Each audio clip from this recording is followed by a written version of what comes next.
कर दिया है किसी ने। ये देखो कितना फूल कर दिया, देखो ये देखा, ऐसा सब वर्टिकल रहना चाहिए। ये उसने बताया प्रेफर वाला ना, कंपनी वाला ने बताया ये सब स्ट्रेट 90 डिग्री चला है। तो फिर क्या होगा वो तो महीने में बाकी बराबर है।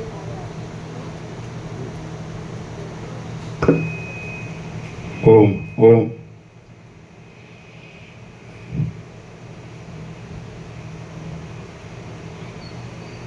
परम चिदाकाश,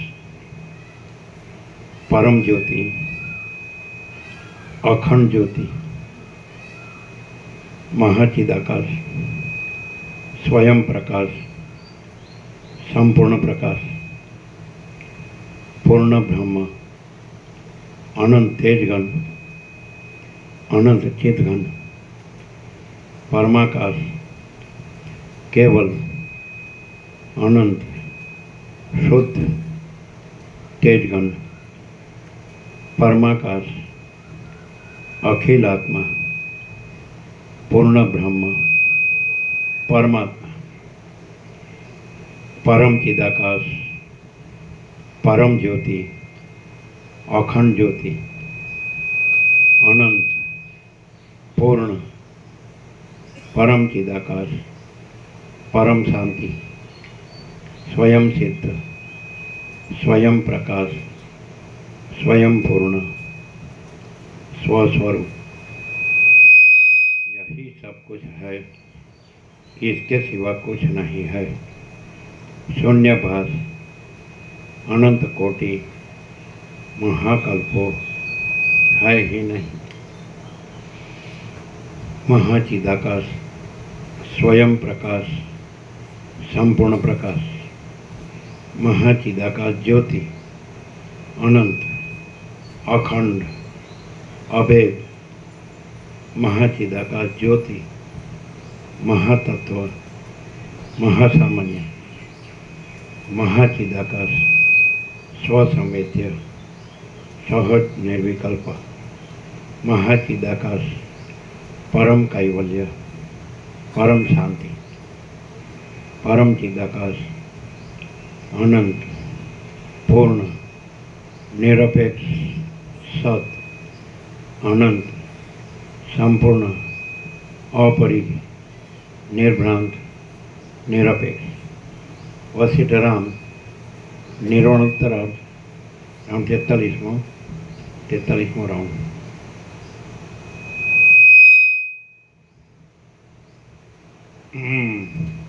पाना नंबर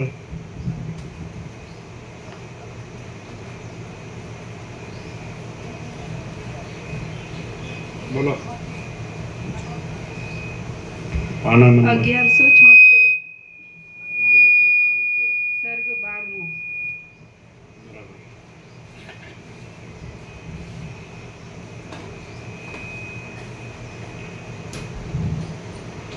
आद्य परब्रह्म सदगुरु देव की जय। ओम श्री परमात्मा ने नमः। सदग्रंथમાં શિરોમણી શ્રી યોગાસિત મહારામાયણ નિર્વાણ ઉત્તરાર્ધ સર્ગ 12મો। આ 12મા સર્ગમાં હવે આ છે ને આ બરોબર રે જોવાનું તમારે સંભળાય એવી રીતે જોજો બોલો। હવે સંભળાય નીચું કરવાનું ઉભા રહેવું। હવે આ બરાબર છે। સર્ગ 12મો। આ 12મા સર્ગમાં અહંકાર ભ્રાંતિ માત્ર છે। જગતનો જે ભ્રમ જોવામાં આવે છે એ એક ચૈતન્ય તત્વનો વિવર્ત જ છે। સંભળાય છે? થોડું મોટું આગું પાછું થાય કે સંભળાય?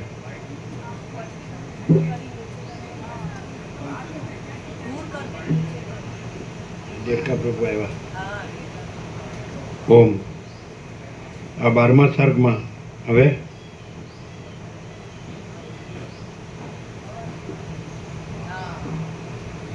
આ 12મા સર્ગમાં અહંકાર ભ્રાંતિ માત્ર છે।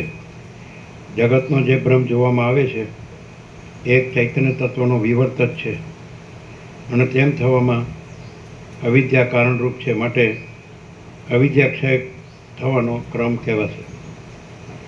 અવિદ્યાના નાશનો ઉપાય. ભૂષણ બોલ્યો, જેમ આકાશની અંદર વળી બીજું આકાશ ઉત્પન્ન થયું એવો સંકલ્પ વસ્તુતઃ આકાશ એક જ હોવાથી કેવળ ભ્રાંતિરૂપ અને મિથ્યા છે. સમજે બરાબર? એમ આત્મા કે જે પોતાનું વાસ્તવ સ્વરૂપ છે તે ભૂલાઈ જઈ તેની અંદર અહંકાર કે જેમાં સૂક્ષ્મ રૂપથી આ સગળો પ્રપંચ રહેલો છે તે આત્માનું એક પણ હોવાથી માત્ર ભ્રાંતિરૂપ અને મિથ્યા જ છે. આકાશની અંદર વળી બીજું આકાશ ઉત્પન્ન થવું એ સંકલ્પનો કરનાર હું અમુક પુરુષ જેમ તેનાથી જુદો છું તેમ મન વાણી વડે અગમ્ય હોવાથી નિર્દેશ ન કરી શકાતો આત્મા કે જે સદરૂપ છતાં અવિદ્યા વડે ઢંકાઈ જવાથી કેમ જાણે જીવભાવને પામી જઈ અસદરૂપ બની ગયો હોય તેમ થઈ રહેલ છે. સંભળાય બરાબર? સંભળાય તે પોતે અને સમજાય છે બરાબર? બોધની એક વાક્યતા થવી જોઈએ. તે પોતે ચિદાભાસ રૂપે જુદો કલ્પાઈ જઈ પોતાના ભૂલાઈ ગયેલા આત્મ સ્વરૂપમાં જ અહંકાર વગેરેની કલ્પના કરે છે. જેમ આકાશને આકાશનું પોતાનું જ એક સ્વરૂપ રહેલું છે કે જે એક જ છે, તેમાં જે બીજું આકાશ ઉત્પન્ન થવાનો સંકલ્પ થવો એ તો માત્ર કલ્પના કરનાર પુરુષના સંકલ્પમાં જ રહેલો છે. એવી જ રીતે અવિદ્યાની ઉપાધિ વડે વીંટાયેલો ચૈતન્યરૂપ આત્મા જીવભાવને પામી જઈ પોતાના અવિદ્યારૂપી દેહમાં જ હું અમુક રૂપે દ્રષ્ટા છું અને અમુક દ્રશ્ય છે એવી કલ્પના કરી તે રૂપે ભાસે છે. માટે તાત્વિક દ્રષ્ટિએ જોતાં અહંકાર પણ અજ્ઞાનથી જુદો નથી અને અહંકારથી જુદું જે કાંઈ આ પ્રપંચ રૂપે ભાસે છે તે પણ અજ્ઞાનથી જુદું નથી. સર્વ અજ્ઞાનરૂપ ભ્રાંતિ માત્ર જ છે. એટલે પછી એમ જ સિદ્ધ થાય છે કે સર્વ કલ્પનાઓના અધિષ્ઠાનરૂપ બ્રહ્મ ચૈતન્ય સત્ય છે અને તે એવું તો સૂક્ષ્મ છે કે જેની પાસે અતિ ઝીણામાં ઝીણું આકાશ પણ સ્થૂલ જ છે. એ પરમ સૂક્ષ્મ તત્વમાં જેમ એક અણુમાં મહામેરુની કલ્પના કરવામાં આવે તે પ્રમાણે આ આકાશ આદિ સૃષ્ટિની કલ્પના કરવામાં આવી છે. આકાશથી પણ અતિ સૂક્ષ્મ અને અનાદિ અવિદ્યા કે જેને લીધે સગળું દ્રશ્ય વિવર્ત રૂપે જોવામાં આવે છે તે પણ એ પરમ તત્વની પાસે સ્થૂલ જ છે. એ પરમ સૂક્ષ્મ ચૈતન્ય પોતાની અંદર જેવા જેવા સ્વભાવની ભાવના કરી તે આ સૃષ્ટિને આકારે થઈ રહેલ છે. જેમ ચક્રી આદિનું કુંડાણું જળ કે જે પોતે પ્રવાહ રૂપે છે તેનો જ એક જાતનો ફેલાવો છે, તે પ્રમાણે અંદર અહંકાર આદિ અને બહાર આકાશ આદિ આ સર્વ જગત આત્મચૈતન્યના જ વિવર્ત રૂપ ફેલાઈ રહેલું છે. જળ કે જે પોતે પ્રવાહ રૂપે છે તેની જો ચક્રી આદિ કાંઈ ન થતું હોય તો તે પોતાના શાંત સ્વરૂપમાં જ રહે છે. તે રીતે જ્ઞાન વડે કે મહાપ્રલયમાં જ્યારે ચૈતન્ય તત્વનો જગત રૂપે વિવર્ત શાંત થઈ જાય ત્યારે તે પરમ તત્વ સ્ફુરણ વિનાના શાંત પવનના જેવું અને કેમ જાણે આકાશના જેવું નિર્વિકાર અને શૂન્ય હૃદય વળું થઈ ગયું હોય તેમ પોતાના શાંત નિર્વિકાર સ્વરૂપમાં જ રહે છે. એકરસ થઈ રહેલ સર્વ દ્રશ્ય પ્રપંચથી શૂન્ય અને આભાસથી પણ રહિત કેવળ ચિન્માત્ર બ્રહ્મ તત્વ જ વિવર્ત રૂપે આ જગતને આકારે દેખાય છે. સંભળાય બરાબર? સમજાય બરાબર? સ્પીડ બરાબર છે? બોધની એક વાક્યતા થાય છે? બોધની એક વાક્યતા થાય છે ને? તે વિના જગતનું અને તેની અંદર પ્રસરી રહેલા અનેક કાર્યોનું બીજું કોઈ પારમાર્થિક રૂપ ઘટી શકતું નથી તથા તેમાં દેશકાળ આદિની કલ્પના પણ ઘટતી નથી. જેમ માયા સ્વપ્ન આદિમાં ભ્રાંતિ વડે થોડા કાળમાં ઘણો કાળ ગયો લાગે છે, જેમ ભ્રાંતિથી આકાશની અંદર નીલ પિત્ત આદિ અનેક વર્ણો અને ગંધર્વ નગર વગેરે દેખાય છે, જેમ વાણમાં બેઠેલા પુરુષને ભ્રાંતિથી કાંઠાના ઝાડ પણ ચાલતા દેખાય છે, જેમ મરુભૂમિમાં ભ્રાંતિથી ઝાંઝવાના જળ દેખાય છે અને જળની અંદર જેમ ભ્રાંતિથી ચંદ્રમાનું પ્રતિબિંબ ચાલતું હોય તેવું લાગે છે, જેમ નિદ્રાની અંદર સ્વપ્ન આવતા તેમાં અનેક તરીના આકારો મિથ્યા રીતે જ દેખાય છે અને જાગ્રત અવસ્થામાં પણ મનમાં કલ્પિત રાજ્યો વગેરે સ્વપ્નની પેઠે માત્ર ભ્રાંતિથી જ કેમ જાણે પાસે મૂર્તિમાન ખડા થઈને આવી ઊભા હોય તેમ મન વડે અનુભવાયેલ છે. તે પ્રમાણે ચોતરફ ફેલાયેલ એ ચિહ્ન માત્ર પરમ તત્વમાં આ જગત પણ પરમાત્માની અંદર ભ્રાંતિ માત્રથી જ ઉત્પન્ન થયેલું હોય તેમ ભાસે છે. શુદ્ધ ચૈતન્ય તત્વ કે જે આકાશ કરતાં પણ અતિ સ્વચ્છ અને નિર્વિકાર છે અને હંમેશા ક્ષોભ, ચંચળતા આદિ સર્વ વિકાર માત્રથી રહિત છે, તેનું જગત રૂપે ફેલાઈ જવું અને પાછું સંકોચાઈ જવું એ બંને સંભવતા જ નથી. સુખ દુઃખને ભોગવવાપણું તથા દેહ વગેરેમાં અહંકાર થવો ઇત્યાદિ જે વિકારો દેખાય છે તેનો સંબંધ માત્ર ચિદાભાસ સાથે જ છે. બાકી કુટસ્થ ચૈતન્ય કે જે સર્વ વિકારથી રહિત છે તેમાં સુખ દુઃખ ભોગવવાપણું ઇત્યાદિ તથા દેહ વગેરેમાં અહંકાર થવો એ આદિ કશો જ વિકાર છે જ નહીં. એ નિર્વિકાર પરમ તત્વ કે જે ખરી રીતે એક જ છે તે જળમાં જેમ સ્વાભાવિક રીતે જ પ્રવાહ રહેલ છે તેમ પોતાના શુદ્ધ સ્વરૂપમાં જ રહેલ છે. જેમ અંધારામાં સર્પના પગ દેખવામાં નથી આવતા તેમ સંકલ્પથી રહિત થઈ ગયેલા જ્ઞાની પુરુષને પણ ચિંતા, લાજ, હર્ષ, ભય, સ્મૃતિ, કીર્તિ અને ઈચ્છા ઇત્યાદિને ઉત્પન્ન કરનાર સર્વ વિષય સમૂહ મનનો લય થઈ જવાથી દેખવામાં આવતો નથી. આ સૃષ્ટિ કે જે નેત્ર આદિ ઇન્દ્રિયના જ્ઞાનથી જ અનુભવવામાં આવવાથી બ્રહ્મરૂપ ચંદ્રબિંબથી સ્ફુરેલ ચિદાભાસ જીવરૂપ ચાંદનીના અંશરૂપ નેત્ર આદિ વડે થતા જ્ઞાનરૂપી અમૃતના રસ જેવી છે. તેનો પોતાના આધારરૂપ દિશા અને કાળ એ બંનેનો નિરવયવ અને નિષ્ક્રિય પરબ્રહ્મમાં અસંભવ હોવાથી બ્રહ્મથી જુદી પડી શકતી નથી. એ પ્રમાણે તે પરમ તત્વ કે જે પોતાથી અભેદ ભાવે રહેલા આ જગતના આકારે દેખાય છે તે સર્વત્ર એક સરખી રીતે સત, ચિત્ત અને આનંદ રૂપે પ્રકાશી રહેલ છે. તેની અંદર કોઈ ઠેકાણે દેહ વગેરેમાં વિશેષ અભિમાન બંધાઈ જવાથી દેહ આદિ જે અનુકૂળ હોય તેમાં રાગની અને જે પ્રતિકૂળ હોય તેમાં દ્વેષની કલ્પના કરી લઈ અનેક પીડાઓનું પાત્ર થઈ રહેલો અહંકાર કેમ જાણે ચૈતન્ય તત્વથી પોતે જુદો હોય તેમ દેખાયા કરે છે. તે તો ભ્રાંતિ વડે અજ્ઞાનમાં અથડાતા ચિત્તનું જ એક રૂપ છે. આમાં અથડાતા શબ્દ આવે કે આથડતા શબ્દ આવે? આથડતા, રખડતા, ભટકતા, આથડતા ચિત્તનું જ એક રૂપ છે કે જે ચિત્તની અંદર જળમાં જેમ અનેક ચક્રીઓ રહે તેમ આ જગત તેના જીવો અને તેના બંધ, મોક્ષ આદિની અનેક કલ્પનાઓ રહેલી છે.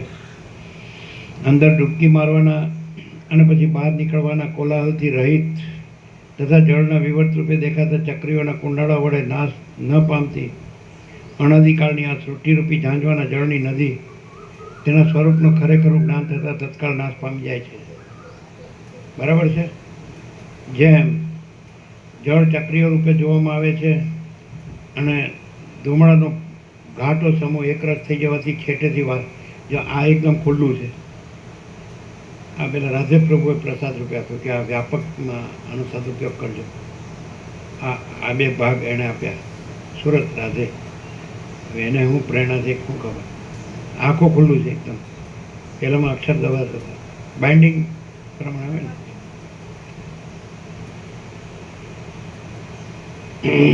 જેમ જળ ચક્રીય રૂપે જોવામાં આવે છે અને ધુમાડાનો ઘાટો સમૂહ એકરસ થઈ જવાથી છેટેથી વાદળા રૂપે દેખાય છે તે પ્રમાણે અજળ ચેતન આત્મા અને જળ મન એ બંનેના કરતાં વળી સૃષ્ટિ બીજી જ તરેની જળ અને ચેતન રૂપે જોવામાં આવે છે કે જે જળરૂપ છે અને સત્યતા રૂપે સ્ફુરી આવવાથી આમાં જે ચેતન શબ્દ છે ને તો અધિષ્ઠાન માટે ચૈતન્ય શબ્દ છે ગીતામાં પણ, અને ચિદાભાસ માટે ચેતન શબ્દ છે. એ બેમાં ડિફરન્સ છે. એટલે ચૈતન્ય એટલે પરમાત્મા અને ચેતન એટલે જીવ. આ રીતે છે વ્યુત્પત્તિ. ખ્યાલ આવે? એટલે ચૈતન્ય અને જળ એનો ગ્રંથિભેદ થઈ જાય તો ત્યાં ચૈતન્ય રહે, પછી જળની ભ્રાંતિ ન રહે. એને ગ્રંથિભેદ કહે છે. એટલે જ્યાં આત્મ સાક્ષાત્કાર થાય ત્યાં ગ્રંથિભેદ થઈ જાય. જે અજ્ઞાનથી, જે અવિદ્યા જ્ઞાનથી, માયાથી જે જળ ચૈતન્યની ગાંઠ પડી હોય ને તો એ ભ્રાંતિ દૂર થઈ જાય અને કેવળ ચૈતન્ય છે અને જળ ભ્રાંતિ નથી. બ્રહ્મ છે ને જગત નથી. એ ચિદાકાશ છે ને ચિદાભાસ નથી. એટલે ચૈતન્ય અને ચેતન એમાં ડિફરન્સ છે. ગીતામાં એ રીતે જ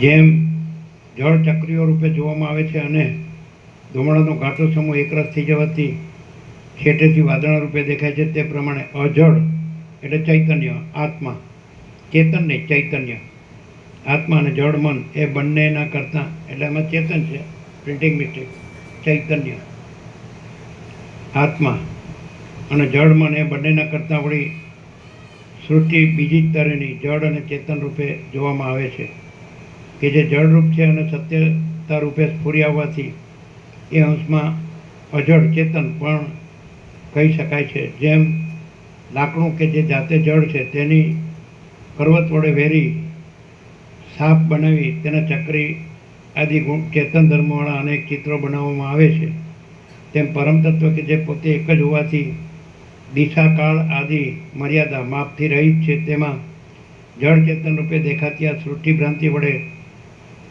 વડે કલ્પવામાં આવી છે. પોતાના સ્વરૂપથી મિથ્યાપણાને લીધે કોમળ દેખાતા છતાં અધિષ્ઠાન સત્તાથી પથ્થરની પેઠે અતિ દ્રઢતાવાળા તથા સ્ફટિકની શિલાની અંદર પ્રતિબિંબવાળા થયેલા કેળના થાંભલામાં અને અધિષ્ઠાન ચૈતન્યમાં રહેલી આ સૃષ્ટિમાં જો અહીંયા ચૈતન્ય શબ્દ આવ્યો બરાબર, અધિષ્ઠાન ચૈતન્યમાં રહેલી આ સૃષ્ટિમાં સંકલ્પ વડે કલ્પી કાઢેલી પાંદડાની વિલક્ષણતા વિના કશું વિલક્ષણપણું જણાતું નથી.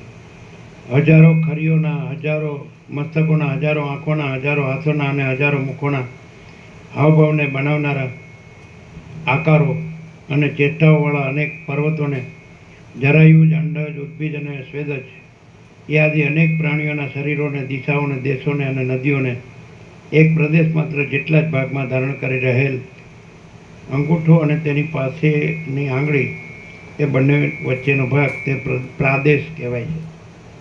આટલું આ પ્રાદેશ, અંગૂઠો અને આંગળી અને વચ્ચેનો ભાગ પ્રાદેશ, બરાબર. એટલામાં તો કેટલું બધું અનંત દ્રષ્ટિ સૃષ્ટિની ભ્રાંતિ થાય, પણ એકચ્યુઅલી અનંત ચિદાકાશ છે, બીજું કંઈ છે. ક્લિયર? આ લોકોને બેસવાની જગ્યા છે ને? આપો બેસવા.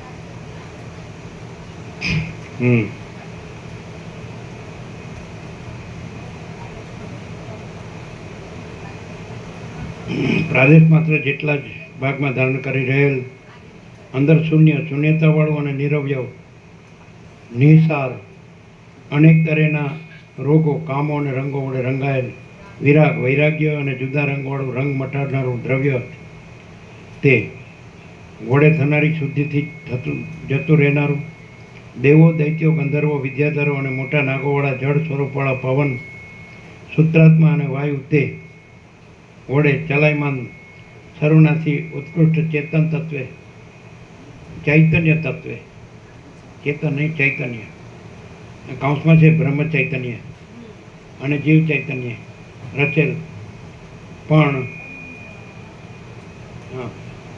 પરામર્શને, વિચારને અને બીજાના સંઘર્ષણને સહન ન કરી શકતું પ્રકાશવાળું સુંદર, રમણીય અને વિકલ્પ વડે જ અનુભવમાં આવતું આ જગત પટમાં ચિત્ર રૂપે આલેખેલા કોઈ મોટા રાજ્યના જેવો આભાસ માત્ર જ છે.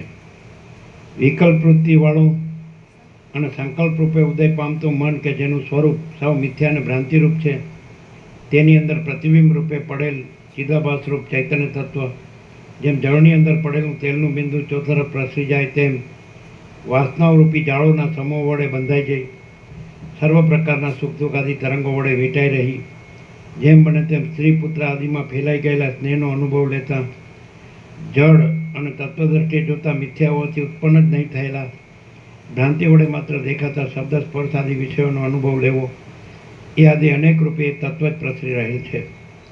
એ પ્રમાણે તે આદિ ચૈતન્ય હું અમુક દેહાદિ રૂપ છું એવા વિકલ્પો વડે બહિર્મુખ થઈ કેમ જાણે જીવભાવને પ્રાપ્ત થઈ ગયેલ હોય તેમ ભાસે છે, પરંતુ ખરી રીતે જેમ જળ અને પાણી એ બંને જળના પર્યાય શબ્દ હોવાથી એ બંનેના અર્થમાં કશું જુદાપણું નથી, તે પ્રમાણે જીવાત્મા અને પરમાત્મા એ બંનેનો ઉપાધિનો ત્યાગ કરી દેતા એક ચૈતન્ય તત્વમાં જ વિરામ આવે ને, વિરામ થતો હોવાથી પર્યાય શબ્દની પેઠે તે બંનેનું પરિણામે એક જ અર્થ હોવાને લીધે જીવ ચૈતન્ય પરમાત્માથી જુદું પડી શકતું નથી.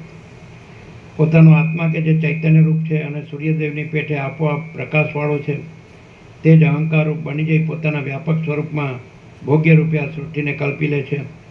એટલે આ સૃષ્ટિ કે તેનો રચનાર એ બંને ચૈતન્ય આત્માથી જુદા નથી.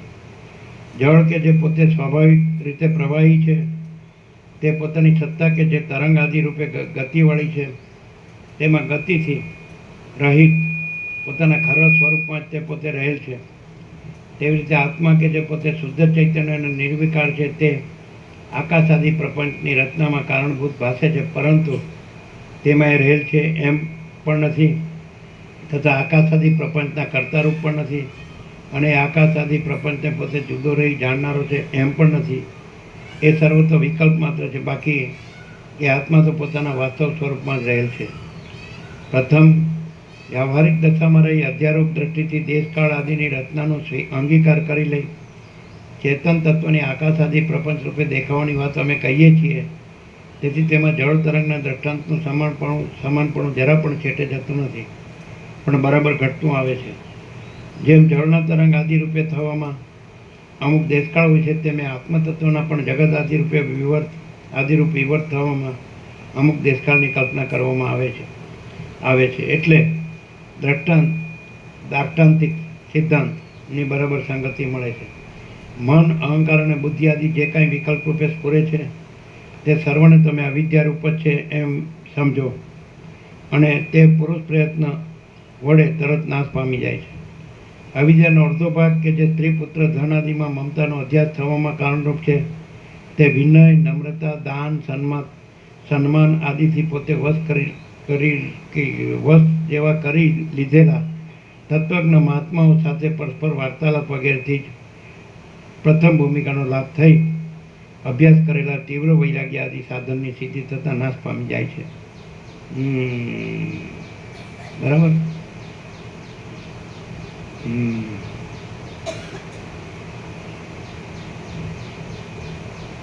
અવિદ્યાનો અડધો ભાગ મહાત્માના સમાગમ છે અને વૈરાગ્યથી. બરાબર સમજાય છે ને?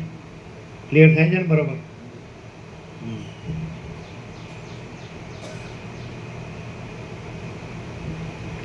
મન, અહંકાર અને બુદ્ધિ આદિ જે કાંઈ વિકલ્પ રૂપે સ્ફુરે છે, તે સર્વને તમે અવિદ્યારૂપ જ છે એમ સમજો, અને તે પુરુષ પ્રયત્ન વડે તરત નાશ પામી જાય છે. અવિદ્યાનો અડધો ભાગ કે જે સ્ત્રી પુત્ર ધન આદિમાં મમતાનો અધ્યાસ થવામાં કારણરૂપ છે, તે વિનય, નમ્રતા, દાન, સન્માન આદિથી પોતે વશ જેવા કરી લીધેલા તત્વજ્ઞ મહાત્માઓ સાથે પરસ્પર વાર્તાલાપ વગેરેથી જ પ્રથમ ભૂમિકાનો લાભ થઈ અભ્યાસ કરેલા તીવ્ર વૈરાગ્ય આદિ સાધનની સિદ્ધિ થતાં નાશ પામી જાય છે. અને એ અવિદ્યાનો ભાગ કે જે બિલકુલ ન સમજવું, ઉલટું સમજવું ઇત્યાદિ રૂપે દેહાદિકમાં અહમતા રૂપે રહેલ છે, તથા અવિદ્યાની વિક્ષેપ શક્તિ રૂપે કહેવાય છે, તે શાસ્ત્ર વિચારથી શ્રવણ મનન આદિ થતાં નાશ પામી જાય છે.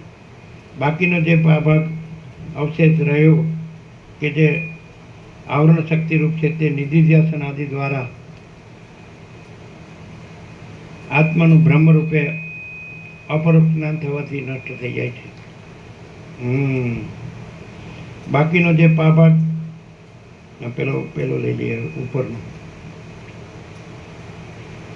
અને અવિદ્યાનો ભાગ કે જે બિલકુલ ન સમજવું, ઉલટું સમજવું ઇત્યાદિ રૂપે દેહાદિકમાં અહમતા રૂપે રહેલ છે, તથા અવિદ્યાની વિક્ષેપ શક્તિ રૂપે કહેવાય છે, તે શાસ્ત્ર વિચારથી શ્રવણ મનન આદિ થતાં નાશ પામી જાય છે. બાકીનો જે ભાગ અવશેષ રહ્યો કે જે આવરણ શક્તિ રૂપ છે, તે નિધિધ્યાસન આદિ દ્વારા આત્માનું બ્રહ્મ રૂપે અપરોક્ષ જ્ઞાન થવાથી નષ્ટ થઈ જાય છે.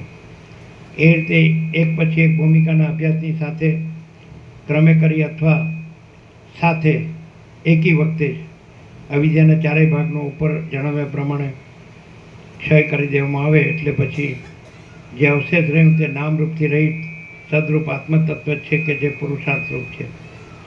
રામ બોલ્યા, મહાત્માઓ સાથે પરસ્પર વાર્તાલાપ કર્યાથી સી રીતે અવિદ્યાનો અડધો ભાગ નષ્ટ થઈ જાય છે, અને ભાગ સી રીતે શાસ્ત્ર વિચારથી શ્રવણ મનન આદિ દ્વારા નાશ પામી જાય છે, તથા બાકી રહેલો એવો ચોથો ભાગ આત્માનું અપરોક્ષ જ્ઞાન થયેથી સી રીતે નાશને પ્રાપ્ત થાય છે તે કહો.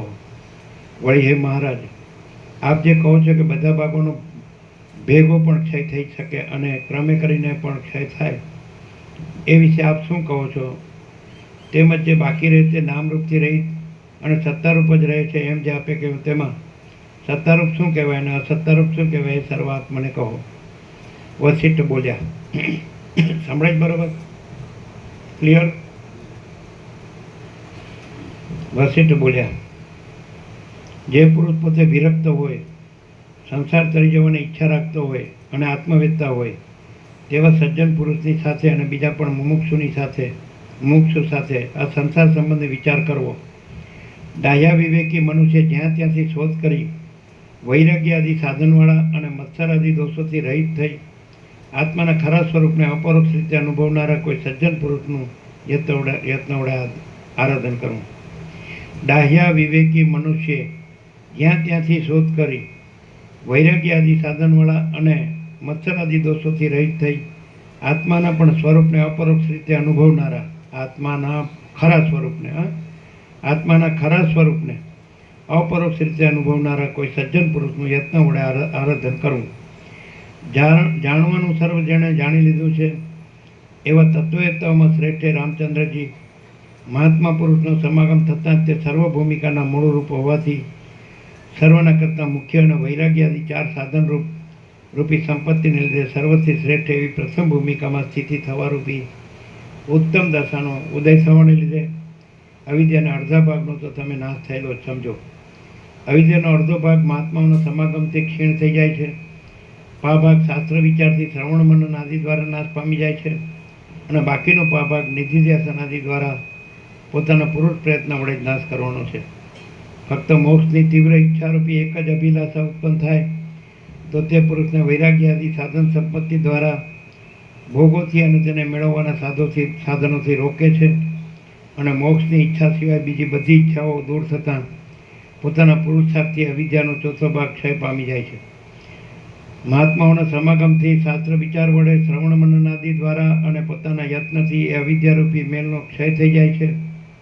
એ દરેક ક્રમથી મળે તો ક્રમથી તેનો નાશ થાય છે અને એ સર્વ એક જ વખતે પ્રાપ્ત થઈ જાય છે. એવો યોગ આવી બને તો તેવી વખતે જ નષ્ટ થઈ જાય છે. અવિદ્યાનો ક્ષય થઈ જતાં સર્વ નિષેધના અવધિરૂપ જે તત્વ અવશેષ રહે તે દ્રશ્યવર્ગમાંનું કાંઈ જ નથી અને જો કાંઈક છે એમ કહીએ તો અતિ અનિર્વચનીય જેવું કાંઈક છે એ જ પરમ તત્વરૂપ છે. તે નામરૂપથી રહિત છે, આરોપિત દ્રષ્ટિથી અસદરૂપ મિથ્યા છે અને અધિષ્ઠાન દ્રષ્ટિથી સત્ય છે. એ રામચંદ્રજી એ અવશેષ રહેલ વસ્તુ બ્રહ્મ જ છે કે જે જરા મરણ આદિ વિકારથી રહિત છે, અનંત છે, એક છે અને આનંદ વડે ઘટ્ટ ભરપૂર છે. તેમાં જે કાંઈ જીવ જગત આદિ સંકલ્પ રૂપે સ્ફુરી આવે છે તે તો સાવ મિથ્યા જ છે અને ભ્રાંતિ વડે જ માત્ર ભાષે છે એમ સમજી લઈ પ્રમાતા પ્રમાણ અને પ્રમેય રૂપી ત્રિપુટીના મોહને દૂર કરી બ્રહ્મરૂપ થઈ રહી સર્વવ્યાપી આત્મ સ્વરૂપ વડે વિહાર કરતાં તમે શોકથી રહિત અને કેવળ આનંદ મૂર્તિ થઈને જ રહો, આનંદ મૂર્તિ થઈને રહો. શ્રી યોગાશ્રિત મહારામાયણના નિર્વાણ પ્રકરણના ઉત્તરાર્ધનો સંકલ્પ વર્ગ પ્રતિપત્તિ નામનો સર્ગ 12મો સર્ગ 13મો. આ 13મા સર્ગમાં માયાનું જે કાર્ય છે તેમાં દેહ સાધીની અપેક્ષા રહેતી નથી એ કહેવાશે અને તે સંબંધમાં ઇન્દ્ર ત્રસેણુની અંદર રાજ્યની કલ્પના કરી એ વાત વિસ્તારથી જણાવવામાં આવશે. ત્રસેણુમાં ઇન્દ્રે કરેલી રાજ્ય કલ્પના. ભૂષણ બોલ્યો, પ્રથમ અધ્યારોપ દ્રષ્ટિથી અવિવેકીઓને સમજાવવા ખાતર દેશકાળની કલ્પના સ્વીકારવામાં આવી છે, પરંતુ તાત્વિક દ્રષ્ટિએ તો આ જગત કે જે ચેતન તત્વના ચમત્કારના એક ફેલાવારૂપ જ છે તેમાં જેમ આકાશની અંદર ચોતરફ પ્રસરી રહેલા સૂર્ય વગેરેના પ્રકાશને ધારણ કરી રાખવાને થાંભલાની જરૂર નથી તે રીતે દેશકાળની કશી પણ જરૂર નથી.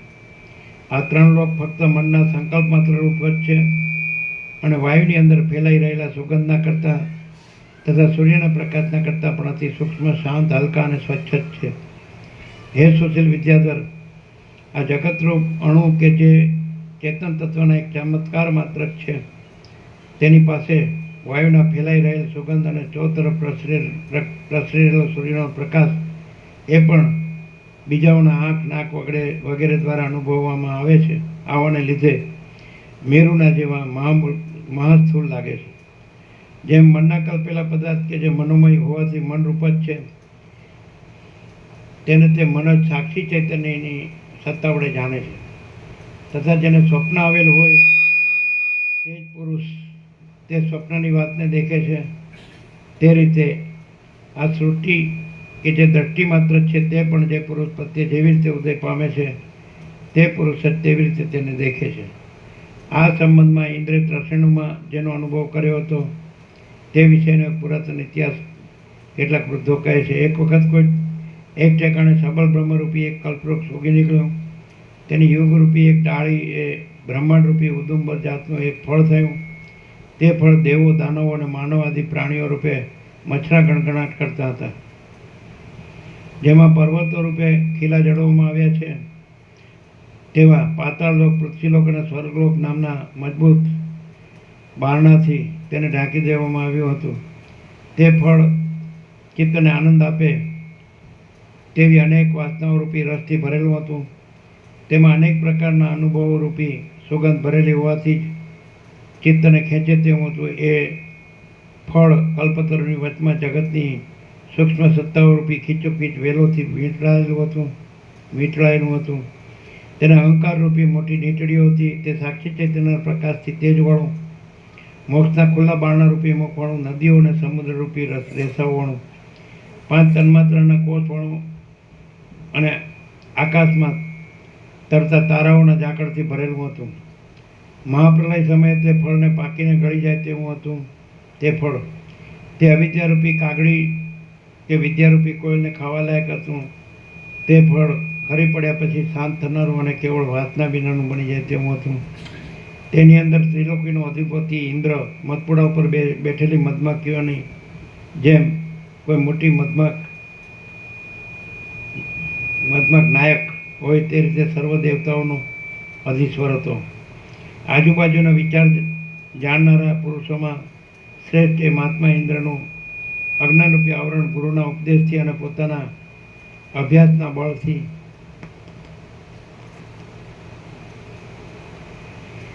આત્મતત્વની ભાવના કરવા વડે ક્ષીણ થઈ ગયું હતું. પછી કોઈ એક દિવસે નારાયણાદી મહાપરાક્રમી દેવો દૈત્યોના ભય વડે ક્યાંય જતા રહ્યાથી તે ઇન્દ્રે શસ્ત્રરૂપી જ્વાળામય અગ્નિને ધારણ કરનારા મહાજબરદસ્ત દૈત્યો સાથે પોતે એકલાએ યુદ્ધ કર્યું. પરંતુ મહાબળવાન દૈત્યોએ તેનો આખરે પરાજય કર્યો. તેથી ચોતરફ ધ્યાન રાખી તે જ સમયે તેણે પલાયન કર્યું. અતિ વેગથી 10 દિશાઓમાં તેણે દોડ કરી, પરંતુ સર્વ ઠેકાણે શત્રુ પહોંચી વળવાથી પાપી પુરુષને જેમ પરલોકમાંથી શાંતિનું ઠેકાણું ન મળે તે રીતે ઇન્દ્રને ક્યાંય પણ શાંતિનું ઠેકાણું મળ્યું નહીં. પછી દૈત્યો કે જે ઇન્દ્રના શત્રુઓ છે તેની જરાક નજરચૂક થતાં પોતાને છુપાઈ જવાની તક જોઈ ઇન્દ્રે દેહને આકારે થઈ રહેલા પોતાના સ્થૂળ આકારવાળા સંકલ્પને ભૂત સૂક્ષ્મમાં સમેટી લઈ પોતે અતિ સૂક્ષ્મ બની જઈ સૂર્યનારાયણના કિરણોના સમૂહોની અંદર રહેલા કોઈ એક ત્રસેણુમાં, કોઈ એક કમળકોષમાં જેમ ભમરો સંતાઈ પેશે તેમ પ્રવેશ કર્યો. એ ત્રસેણુની અંદર તરત તેણે આરામ લીધો અને ઘણી લાંબી મુદત ગયા પછી તેનું ચિત્ત સ્વસ્થ થયું. સંગ્રામના પ્રસંગને ભૂલી જાય પછી તે બીજે ક્યાંય બહાર ન નીકળતા ત્યાં ત્રસેણુમાં જ શાંત થઈને રહ્યો. પછી એ ત્રસેણુમાં ઇન્દ્રે એક ક્ષણ માત્રમાં જ ઘરની કલ્પના કરી તેનો અનુભવ કર્યો અને તે ઘરમાં પદ્માસનની કલ્પના કરી. પોતાના લોકમાં સિંહાસન ઉપર બેસી જેમ ક્રીડા કરાય તેમ એ પદ્માસન ઉપર ઇન્દ્ર ક્રીડા કરવા લાગ્યો.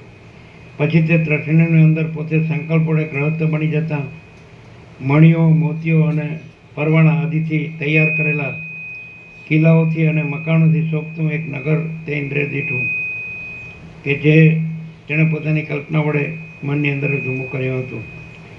ઇન્દ્રે એ નગરની અંદર રહી પછી નાના પ્રકારના પર્વતો, ગામડા, નદીઓ, શહેરો અને જંગલો વડે શોભાયમાન એવા દેશને પોતાની કલ્પના દ્વારા દીઠો. પછી પર્વતો, સમુદ્રો, પૃથ્વી, નદીઓ, રાજાઓ અને તે દેશના સીમાડાઓ સહિત જગત તેવા દ્રઢ સંકલ્પને લીધે ઇન્દ્રના જોવામાં આવ્યું કે જે પોતાના સંકલ્પને લીધે મનોમય જ હતું. ત્યારબાદ પાતાળલોક, ભૂલોક, સ્વર્ગલોક, સૂર્ય આદિ ગ્રહો અને પર્વતો સહિત ત્રણેય લોકની તેવા પ્રબળ સંકલ્પના બળથી ઇન્દ્રે કલ્પના કરી લીધી અને એ ત્રિલોકીમાં પોતે અનેક ભોગ સમૂહ વડે શોભતા ઇન્દ્રના સ્થાન ઉપર બેઠો. ત્યાં તે કુંદ નામનો એક પરાક્રમી પુત્ર થયો. પછી કાળે કરીને જીવનનો અંત આવી જતા સ્તુતિ કરવા લાયક આચરણવાળો ઇન્દ્ર એ દેહનો ત્યાગ કરી દઈ સ્નેહથી તેલ અથવા ઘીથી રહિત થઈ ગયેલા જીવની પેટે નિર્વાણ ને વિદેહ કૈવલ્યને પ્રાપ્ત થઈ ગયો. પછી કુંદ ત્રૈલોક્યનો રાજા થયો અને તે પણ પોતાના એક પુત્રને ઉત્પન્ન કરી કાળે કરી જીવનનો અંત આવી જતા પરમપદને પ્રાપ્ત થઈ ગયો. એ કુંદનો પુત્ર પણ પોતાના પિતા પ્રમાણે જ પોતાના પુત્રને રાજ્ય સોંપી જીવનનો અંત આવી રહેતા પરમ પવિત્ર પદને પામી ગયો. એ સુંદર વિદ્યાધર એ રીતે તે ઇન્દ્રના હજારો પૌત્રો ચાલ્યા ગયા કે જેઓના રાજ્યમાં આજે પણ અંશક નામનો રાજા વિદ્યમાન છે. ઉપર વર્ણન કર્યા પ્રમાણે આજ દિવસ સુધી તે ઇન્દ્રે ત્રસેણુની અંદર કલ્પી લીધેલ લોકમાં એ ઇન્દ્રનો જ વંશ ઇન્દ્રના રાજ્યનું પાલન કરે છે. અને આકાશના કોઈ પણ દેશમાં સૂર્યના પ્રકાશ વડે પવિત્ર થયેલો એ ત્રસેણુ હણાય મળી જાય, શિથિલ થઈ જાય કે નાશ પામી જાય તો પણ એ ઇન્દ્રનું મનોમય રાજ્ય કદી પણ ગલિત કે નષ્ટ થતું નથી. શ્રી યોગવાસિત મહારામાયણમાં નિર્વાણ પ્રકરણના ઉત્તરાર્ધનો પ્રસરણવંતર સર્ગ સંગત વર્ણન નામનો સર્ગ છે. એમાં સર્ગ 14. આ 14મા સર્ગમાં તે જ ઇન્દ્રના કુળમાં ઉત્પન્ન થયેલ કોઈ એક ઇન્દ્રને કમળનાળના તંતુમાં જગતની પ્રતીતિ થશે અને બ્રહ્મદ્રષ્ટિ થતાં પોતાની ઇન્દ્રતા પણ બ્રહ્મ માત્ર જણાશે. એક કથા કહેવામાં આવશે. સબલ બ્રહ્મમાં સર્ગ 14. સબલ બ્રહ્મમાં ત્રિલોકોનું દર્શન. ભૂષણ બોલ્યા, એ ઇન્દ્રપદ ઉપર દેવોના અધ્યક્ષ તરીકે તે જ ઇન્દ્રના વંશમાં થયેલો કોઈ એક ઇન્દ્રના વંશમાં થયેલો ઉત્તમ ગુણોવાળો અને સદગુણોથી શોભતો કોઈક ઇન્દ્ર થયો કે જેનું એ શરીર પછી પાછો જન્મ જ ન થવાને લીધે છેલ્લું જ હતું. તે ઇન્દ્રના કુળના છેલ્લા પુત્રને તે જ સ્થાને બૃહસ્પતિના વચનના પ્રભાવથી જ્ઞાનની પ્રાપ્તિ થઈ. પછી જાણવાનું સર્વ જેણે જાણી લીધેલ છે એવા અને દૈવયોગથી જે આવી મળે તે વડે કામ ચલાવી લેનારા એ દેવતાઓના રાજા ઇન્દ્રે ત્રિલોકીનું રાજ્ય કર્યું. અજ્ઞાનને તરી ગયેલ શુદ્ધ ચિત્તવાળા તે ઇન્દ્રે દાનવો સાથે યુદ્ધ કર્યું, સર્વ શત્રુમંડળનો પરાજય કર્યો અને 100 અશ્વમેધ યજ્ઞો કર્યા. અને એ ઇન્દ્ર કાંઈ કારણસર કમળનાળના કોમળ બાળતંતુની અંદર ઘણા લાંબા કાળ સુધી રહ્યો હતો અને ત્યાં તેણે બીજા પણ સેંકડો વૃત્તાંતોનો અનુભવ કર્યો હતો. જ્ઞાનના બળ વડે દીપી નીકળનારા એ ઇન્દ્રને એક દિવસ એવી ઈચ્છા થઈ કે બ્રહ્મતત્વ કે જે માયાનો સંબંધ થતાં સબળ બ્રહ્મ એવા નામથી ઓળખાય છે તેનું હું ધ્યાનસ્થ થઈ બરાબર અવલોકન કરું. આવો વિચાર કરી પછી તેણે એકાંતમાં બેસી બહાર અને અંદર વિક્ષેપ ન આવતા સર્વ કારણોનો ત્યાગ કરી બુદ્ધિને શાંત રાખી સમાધિ દ્વારા બ્રહ્મતત્વનું અવલોકન કર્યું. સર્વશક્તિવાળું કાર્ય વસ્તુઓ રૂપે રહેલું સર્વવ્યાપી સર્વશક્તિમાન હોવાથી સર્વદા સર્વ પ્રકારે સર્વરૂપે થઈ રહેનારું સર્વત્ર સર્વ પદાર્થોમાં રહેલું સર્વ પ્રકારે સર્વ તરફ હાથ પગ આદિ અવયવોવાળું ચાર તરફ આંખો મસ્તકો અને મુખોને ધારણ કરનારું, ચો તરફ શ્રવણેન્દ્રિયોવાળું, વ્યવહાર દ્રષ્ટિએ સર્વ ઇન્દ્રિયોના રૂપ અને આદિ પોતપોતાના વિષયોને ગ્રહણ કરવાની શક્તિરૂપી ગુણો વડે યુક્ત અને પરમાર્થ દ્રષ્ટિએ જોતા તે સર્વ ઇન્દ્રિયોના ગુણોથી રહિત વ્યવહાર દ્રષ્ટિએ સર્વને ધારણ કરી રહેલું અને પરમાર્થ દ્રષ્ટિએ અસંગ, વ્યવહાર દ્રષ્ટિએ ગુણોને ભોગવનારો અને તત્વ દ્રષ્ટિએ નિર્વાણ પ્રાણી માત્રની વ્યવહાર દ્રષ્ટિએ ગુણોને ભોગવનારું અને પરમાર્થ દ્રષ્ટિએ નિર્ગુણ પ્રાણી માત્રની અંદર તથા બહાર ચરાચર રૂપે રહેલું. બરાબર છે ને? અતિ સૂક્ષ્મ હોવાથી વિશેષે કરી તરત ન જાણી શકાય એવું, દૂર પણ રહેલું અને પાસે પણ રહેલું, સર્વત્ર અનેક સૂર્યચંદ્રોને ધારણ કરનારું, સર્વત્ર અનેક પૃથ્વીઓને ધારણ કરી રહેલું, સર્વત્ર અનેક પર્વતોને ધારણ કરનારું, તેમજ સર્વત્ર અનેક સમુદ્રોને ધારણ કરી રહેલું, સર્વત્ર ઘણા સારવાળું, સર્વત્ર અનેક આકાશોને ધારણ કરી રહેલું, સર્વત્ર અનેક સંસારો જન્મ મરણાદિ પ્રપંચોવાળું, સર્વત્ર અનેક જગતને ધારણ કરનારું, પરમાર્થ દ્રષ્ટિએ સર્વત્ર મોક્ષ સ્વરૂપે જ રહેલ અને સર્વત્ર ચેતન રૂપે રહેલ છે. આ બરાબર છે? માઇક એને હમણાં કર્યું ને, ફેરફાર કર્યો, હવે બરાબર છે? કાલે કેમ રહ્યું?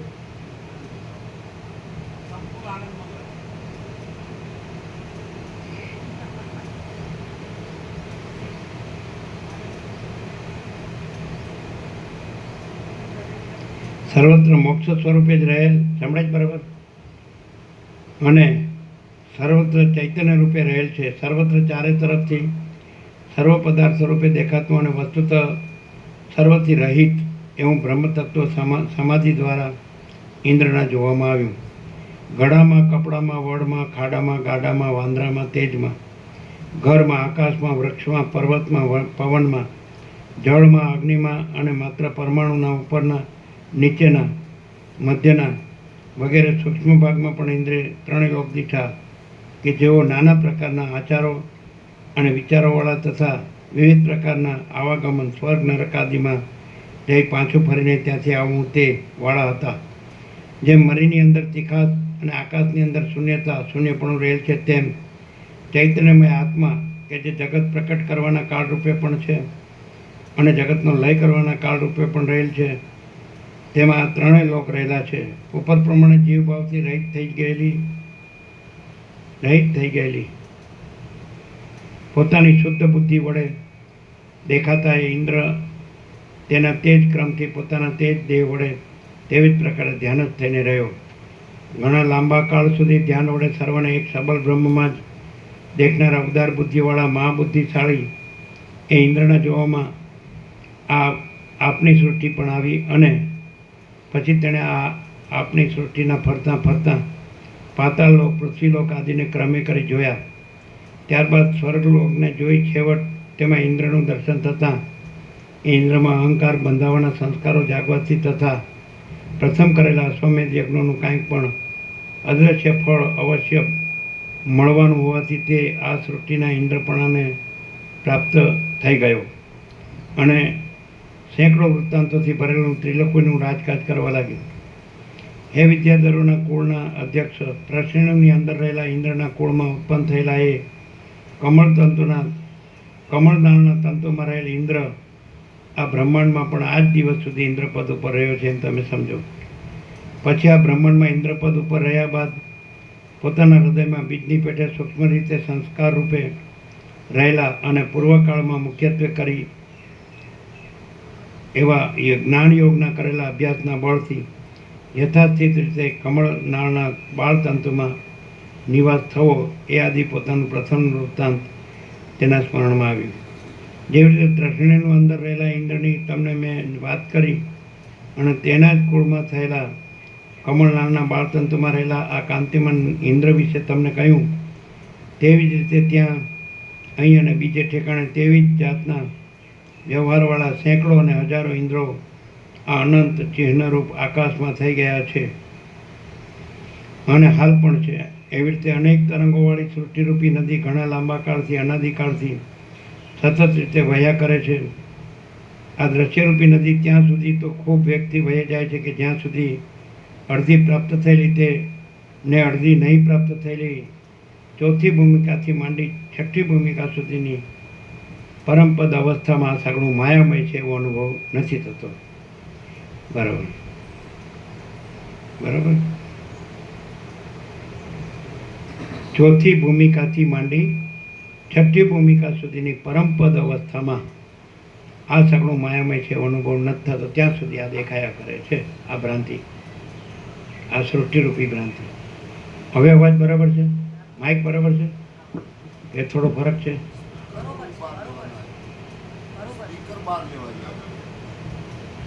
નથી સંભળાતું?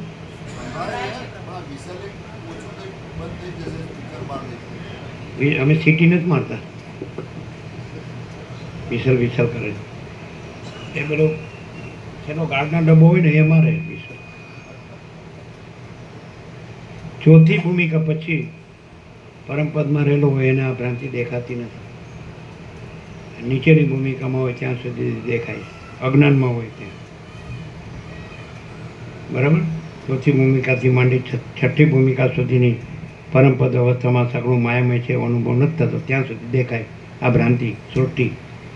પરંતુ જ્યારે તેનું ખરેખરનું સ્વરૂપ જોવામાં આવે કે તરત જ તે અતિ લાંબી અને ચોતરફ ફેલાઈ રહેલી દ્રશ્યરૂપી નદી ઝાંઝવાના જળની નદીની પેટે ક્યાંય લય પામી જાય છે.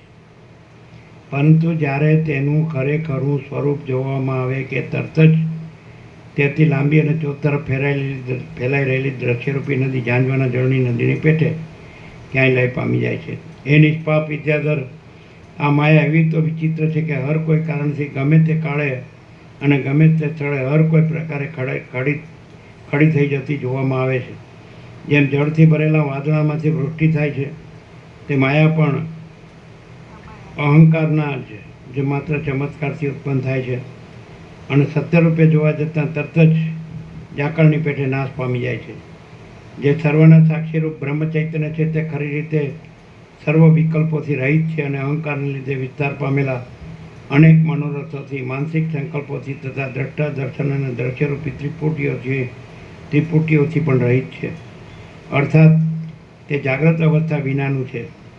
સ્વપ્નમાં વળી વાસનામય છતાં દેખાતા પદાર્થોથી પણ રહિત છે.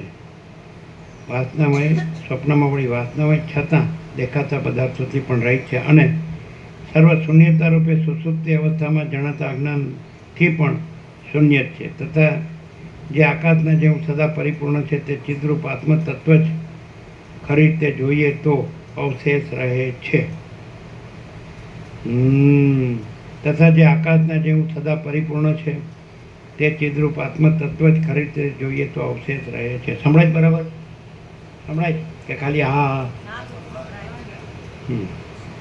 ખાલી નથી, ભરેલું છે. શ્રી યોગવાસિષ્ઠ મહારામાયણમાં નિર્વાણ પ્રકરણના ઉત્તરાર્ધનો સંકલ્પના ઐક્યનું પ્રતિપાદન નામનો સર્ગ 14મો સમાસ. સર્ગ 15મો. આ 15મા સર્ગમાં અહંકાર જ જગતરૂપ ભ્રાંતિના બીજ રૂપે કહેવાશે અને એ અહંકારને નિવૃત્ત કરી દેવાથી જગતરૂપી ભ્રાંતિ પણ નિવૃત્ત થઈ જતાં શુદ્ધ આત્મા શેષ રહે એટલે કૃતાર્થપણું પ્રાપ્ત થાય તે જણાવવામાં આવશે. બીજા કોઈ વાંચ શું થયું? તમે કંઈક કહો છો ને?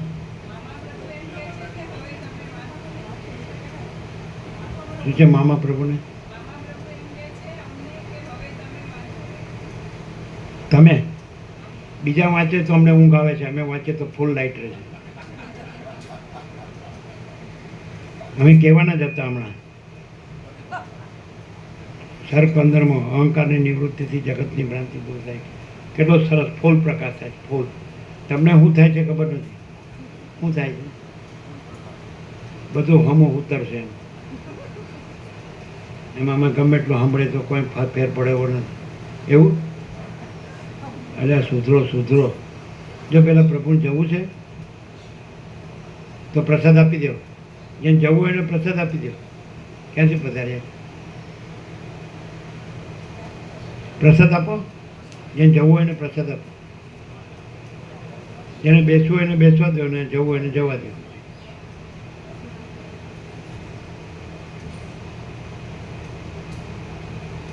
કયા ગામથી પધાર્યા? ક્યાંથી? વસ્ત્રાલ વસ્ત્રાલ વસ્ત્રાલ. વસ્ત્રાલ તો આ વસ્ત્રાલના બેઠા છે. અચ્છા.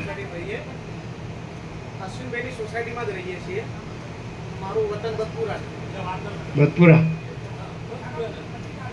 એટલે અમે બતપુરા આવ્યા ત્યારે ખ્યાલ ખરો તમને? તો તમે નાના હશો. તો બહુ નાનો છે.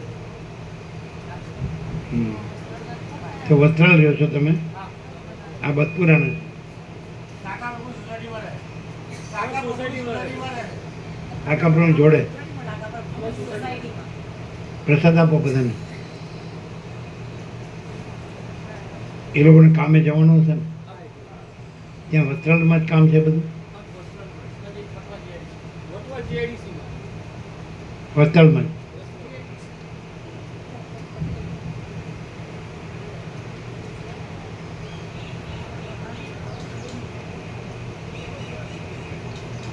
હવે હવે બરોબર કોદર પ્રભુ સંભળાય? બરોબર સંભળાય? સમજાય છે બરોબર? સંભળાય ને સમજાય બે? સમજાય પણ છે ને? અહંકારની નિવૃત્તિથી જગતની ભ્રાંતિ દૂર થાય છે. આપ્યો બધાને? આ માઇક આઘું છે કે બરાબર છે? એમ કે આગળ કરીએ? આટલે જ બરાબર છે. અહંકારની નિવૃત્તિથી જગતની ભ્રાંતિ દૂર થાય છે. ભૂષણ બોલ્યો એટલે મામા પ્રભુ કીધું એટલે કદાચ આ માફક નહીં આવતું હોય. તમે વાંચો એ માફક આવતું હશે. શું કહે છે?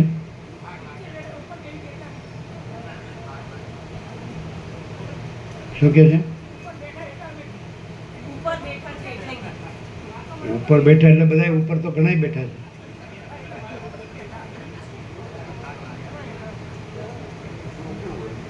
એમને ડૉક્ટરે આરામ લેવાનું કીધું છે. અશક્તિ છે. ઇન્જેક્શન આપેલું છે. એમ તમે પાનો ચડાવો એટલે કે ચડી ન જાય. ભૂષણ બોલ્યો જેમ ત્રસેણુની અંદર રહેલા ઇંધણને એક ત્રસેણુમાં પણ જગત દેખાતું હતું તેવી જ રીતે જ્યાં અહંકાર હોય ત્યાં જગત તો પ્રથમ જ તૈયાર થઈ આવી ઊભું રહે છે. ભ્રાંતિ વડે આ બીજા વાંચે ને તો અમને હાલરડું ગાતા હોય ને એવું લાગે. એટલે પછી મજાની ઊંઘ આવી જાય. સમજાય? આમ નિત્યોસી શુદ્ધોસી બુદ્ધોસી નિરંજન સંસાર માયા પરિવર્ત્યોસી. કુસુમ બોલ્યો જેમ ત્રસેણુની અંદર રહેલા ઇન્દ્રને એક ત્રસેણુમાં પણ જગત દેખાતું હતું તેવી જ રીતે જ્યાં અહંકાર હોય ત્યાં જગત તો પ્રથમ જ તૈયાર થઈ આવી ઊભું રહે છે. ભ્રાંતિ વડે જ આકાશની અંદર દેખાતા અનેક રંગોની પેઠે માત્ર અજ્ઞાનને લીધે અનુભવવામાં આવતી આ જગત સંબંધી ભ્રાંતિનું પહેલું મૂળ તપાસવા બેસીએ તો અહંભાવ જ કહી શકાય કે જે હું કાંઈક અમુક રૂપ છું એમ માની બેસે છે. વાસનારૂપી રસથી સિંચાયેલા અહંકારરૂપી બીજના કર્ણમાંથી જ બ્રહ્મરૂપી પર્વતની અંદર આકાશ અવ્યાકૃત રૂપ જંગલમાં તારાઓ રૂપી પુષ્પ સમૂહને ધારણ કરનારું વાદળા ઝાકળ જંગલ વગેરેથી ઢંકાયેલા પર્વતોરૂપી પાંદડાવાળું ગંગા આદિ ઉત્તમ નદીઓ રૂપી દેશ રેસાઓના સમૂહને ધારણ કરી રહેલ અને વાસનાઓ જેમાં દૃઢ બીજ રૂપે રહેલ છે એવા ભોગોરૂપ ફળોવાળું આ ત્રિલોકીરૂપી વૃક્ષ પેદા થાય છે. આ જગત અહંકારરૂપી જળનો ચેતન તત્વના ચમત્કારરૂપ વિષય સંબંધી સુખોરૂપી મધુરતાવાળો તારારૂપ જળબિંદુઓની વૃષ્ટિઓને ધારણ કરી રહેલો વાસનાઓના ફેલાવારૂપી પ્રવાહવાળો આકાશરૂપી અનંત પેટાળવાળી મોટી ખાઈઓવાળો આપત્તિઓ અને સંપત્તિઓ રૂપી મોટી ઘૂમરીઓવાળો નાના પ્રકારના પર્વતરૂપી તરંગોથી શોભતો ત્રિલોકીના મનુષ્યો રૂપી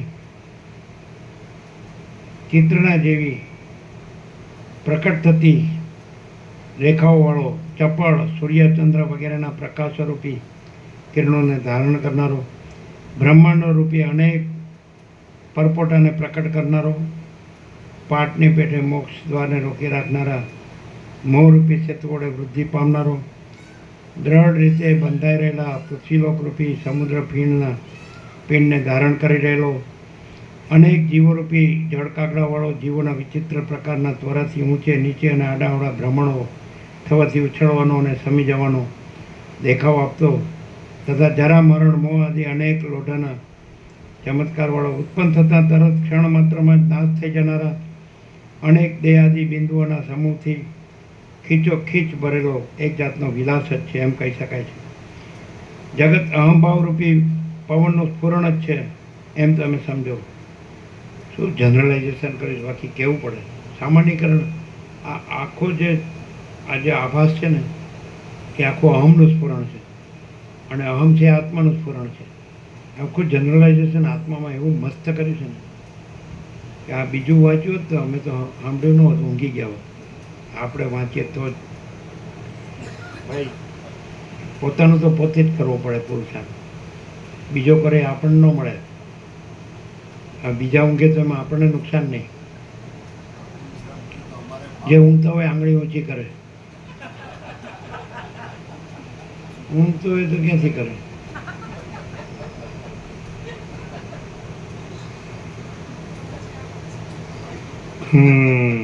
મસ્ત, કેટલું સરસ. એક જ સેશનમાં બધું આવી ગયું. એટલે તમારે જવાનું હોય તો કહેજો, હજી વાર છે. કાલે કેવું રહ્યું? મામા પ્રો રહી ગયા કે નહીં? એટલે કીધું તો જગ્યા હતી સાથે આવત તો.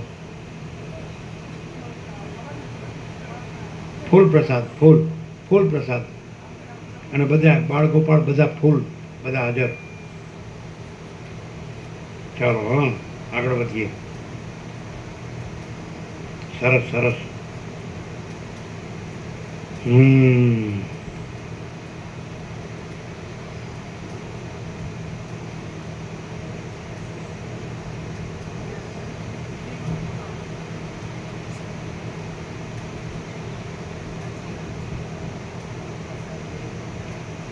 એક જાતનો વિલાસ જ છે એમ કહી શકાય છે.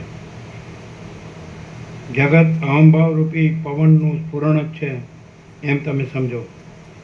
તેમ અહંકારરૂપી કમળના સુગંધરૂપ જ આ જગત છે એમ પણ સમજી રાખો. જેમ પવન અને તેની ગતિ જુદા નથી, તેમ જળ અને તેનો પ્રવાહ જુદા નથી, અને જેમ અગ્નિ તથા ગરમી જુદા નથી, તે રીતે અહંભાવ અને જગત એ બંને જુદા નથી. અહંકારની અંદર જગત રહેલ છે અને જગતની અંદર અહંકાર રહ્યો છે. એ બંને એકબીજામાં પરોવાયેલા છે, એકબીજામાંથી ઉત્પન્ન થવાના સ્વભાવવાળા છે અને એકબીજાને આધીન સ્થિતિવાળા છે. એટલે કે આધાર આધેય ભાવની પેઠે પરસ્પર થઈ રહેલ છે. જે રીતે ચિત્રને જળ વડે ધોઈ નખાય તે રીતે અહંભાવ કે જે જગતના બીજરૂપ છે તેને જે પુરુષ જ્ઞાન વડે સંકલ્પનું સ્ફુરણ જ ન થવા દેતા એ ધોઈ નાખે તો તેણે જગતરૂપી મેલ ધોઈ નાખ્યો એમ સમજવું. ધ્યાન નહોતું, બોલો તમારું ધ્યાન બીજે હતું.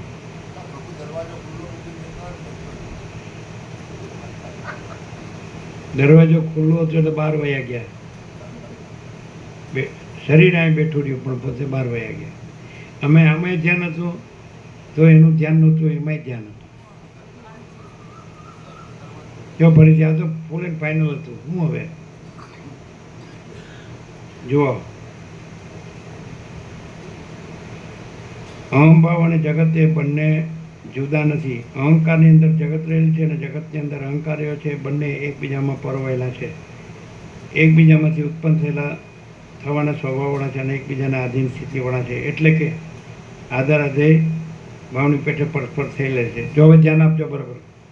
જે રીતે ચિત્રને જળ વડે ધોઈ નખાય તે રીતે અહંભાવ કે જે જગતના બીજરૂપ છે તેને જે પુરુષ જ્ઞાન વડે સંકલ્પનું સ્ફુરણ ન થવા દેતા જો ધોઈ નાખે તો તેણે જગતરૂપી મેલ ધોઈ નાખ્યો એમ સમજવું. સંકલ્પ જ ન થવા દેતા, જો સંકલ્પનું સ્ફુરણ છે ને ન થવા દે તો અહમ ન સ્ફુરે તો જગતે ન સ્ફુરે. પહેલાં સંકલ્પ સ્ફુરે તો પછી એ અહમ રૂપે સ્ફુરે ને એ જ જગત રૂપે સ્ફુરે. પણ સંકલ્પ જ ન સ્ફુરવા દે, સમજાય? ખાલી આમ કરો સમજ્યા વગર એમને બધું આમ આમ જ ગયું. સંકલ્પ ન સ્ફુરવા દે તો અમે ક્યાંથી સ્ફુરે ને જગતે ક્યાંથી સ્ફુરે? પણ એ તમે આમ સમજી ગયા, પણ પ્રેક્ટિકલમાં ન આવે. પ્રેક્ટિકલમાં દાખલા તરીકે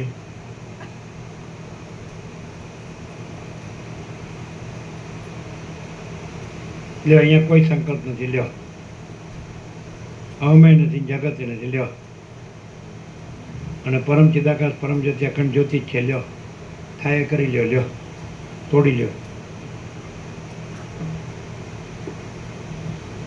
આચાર્ય ભગવાન પ્રસન્ન થઈ ગયા. સાચું છે ખોટું? નથી સંકલ્પનું સ્ફુરણ, નથી અહંકારનું સ્ફુરણ, નથી જગતનું સ્ફુરણ, અને અમે પોતે જ પરમ ચિદાકાશ પરમ જ્યોતિ અખંડ જ્યોતિ છીએ. બરાબર છે ને? આ લોકો તો વાંચી જાય ને પછી બોલી જાય, પોતે જ સમજો ને હોય બીજાને સમજાવે. પણ તો ચોખ્ખું છે, ચોખ્ખું. આ એક જ સેશનમાં બધું આવી ગયું, એક વાક્યમાં બધું આવી ગયું. જેમ ચિત્રને જળથી ધોઈ નખાય એમ સંકલ્પ છોડવા ન દેતા જ્ઞાનથી. હવે છે નથી જ્ઞાનથી. તો જ્ઞાન શું છે? આમ જ્ઞાન વડે કીધું ને, તો महाचिदाकाश स्वयं प्रकाश अनुभव ज्ञान स्वयं प्रकाश को शब्द ज्ञान की अपेक्षा नहीं है. महाचिदाकाश स्वयं प्रकाश अनुभव ज्ञान स्वयं प्रकाश को शब्द ज्ञान की अपेक्षा नहीं है. શું સ્ફુરે? સ્ફુરે હું. महाचिदाकाश स्वयं प्रकाश संपूर्ण प्रकाशમાં સ્ફુરવાની જગ્યા જ નથી. હવે તમે એમ કહો કે જગ્યા નથી, સાચું, પણ અમારે કાંઈ નથી એવી ભ્રાંતિ અને એવું સ્ફુરે છે. તો જ્ઞાનથી તો એ સ્ફુરણય નથી, સંકલ્પ અહમે નથી, જગતે નથી. કેવી રીતે? હાવ સહેલું છે. હવે આ વાંચી જાવ તો ન ખબર પડે, પ્રકાશથી ખબર પડે. તો પ્રકાશથી કહીએ કે સર્વત્ર સદા, સર્વત્ર સદા. સમજાય છે કે નહીં? જ્ઞાન અનંત વ્યાપક સમાન પૂર્ણ એકરૂપ જ્ઞાન અનંત વ્યાપક અવૈયક્તિક સાર્વત્રિક. આ બધું જ્ઞાન છે.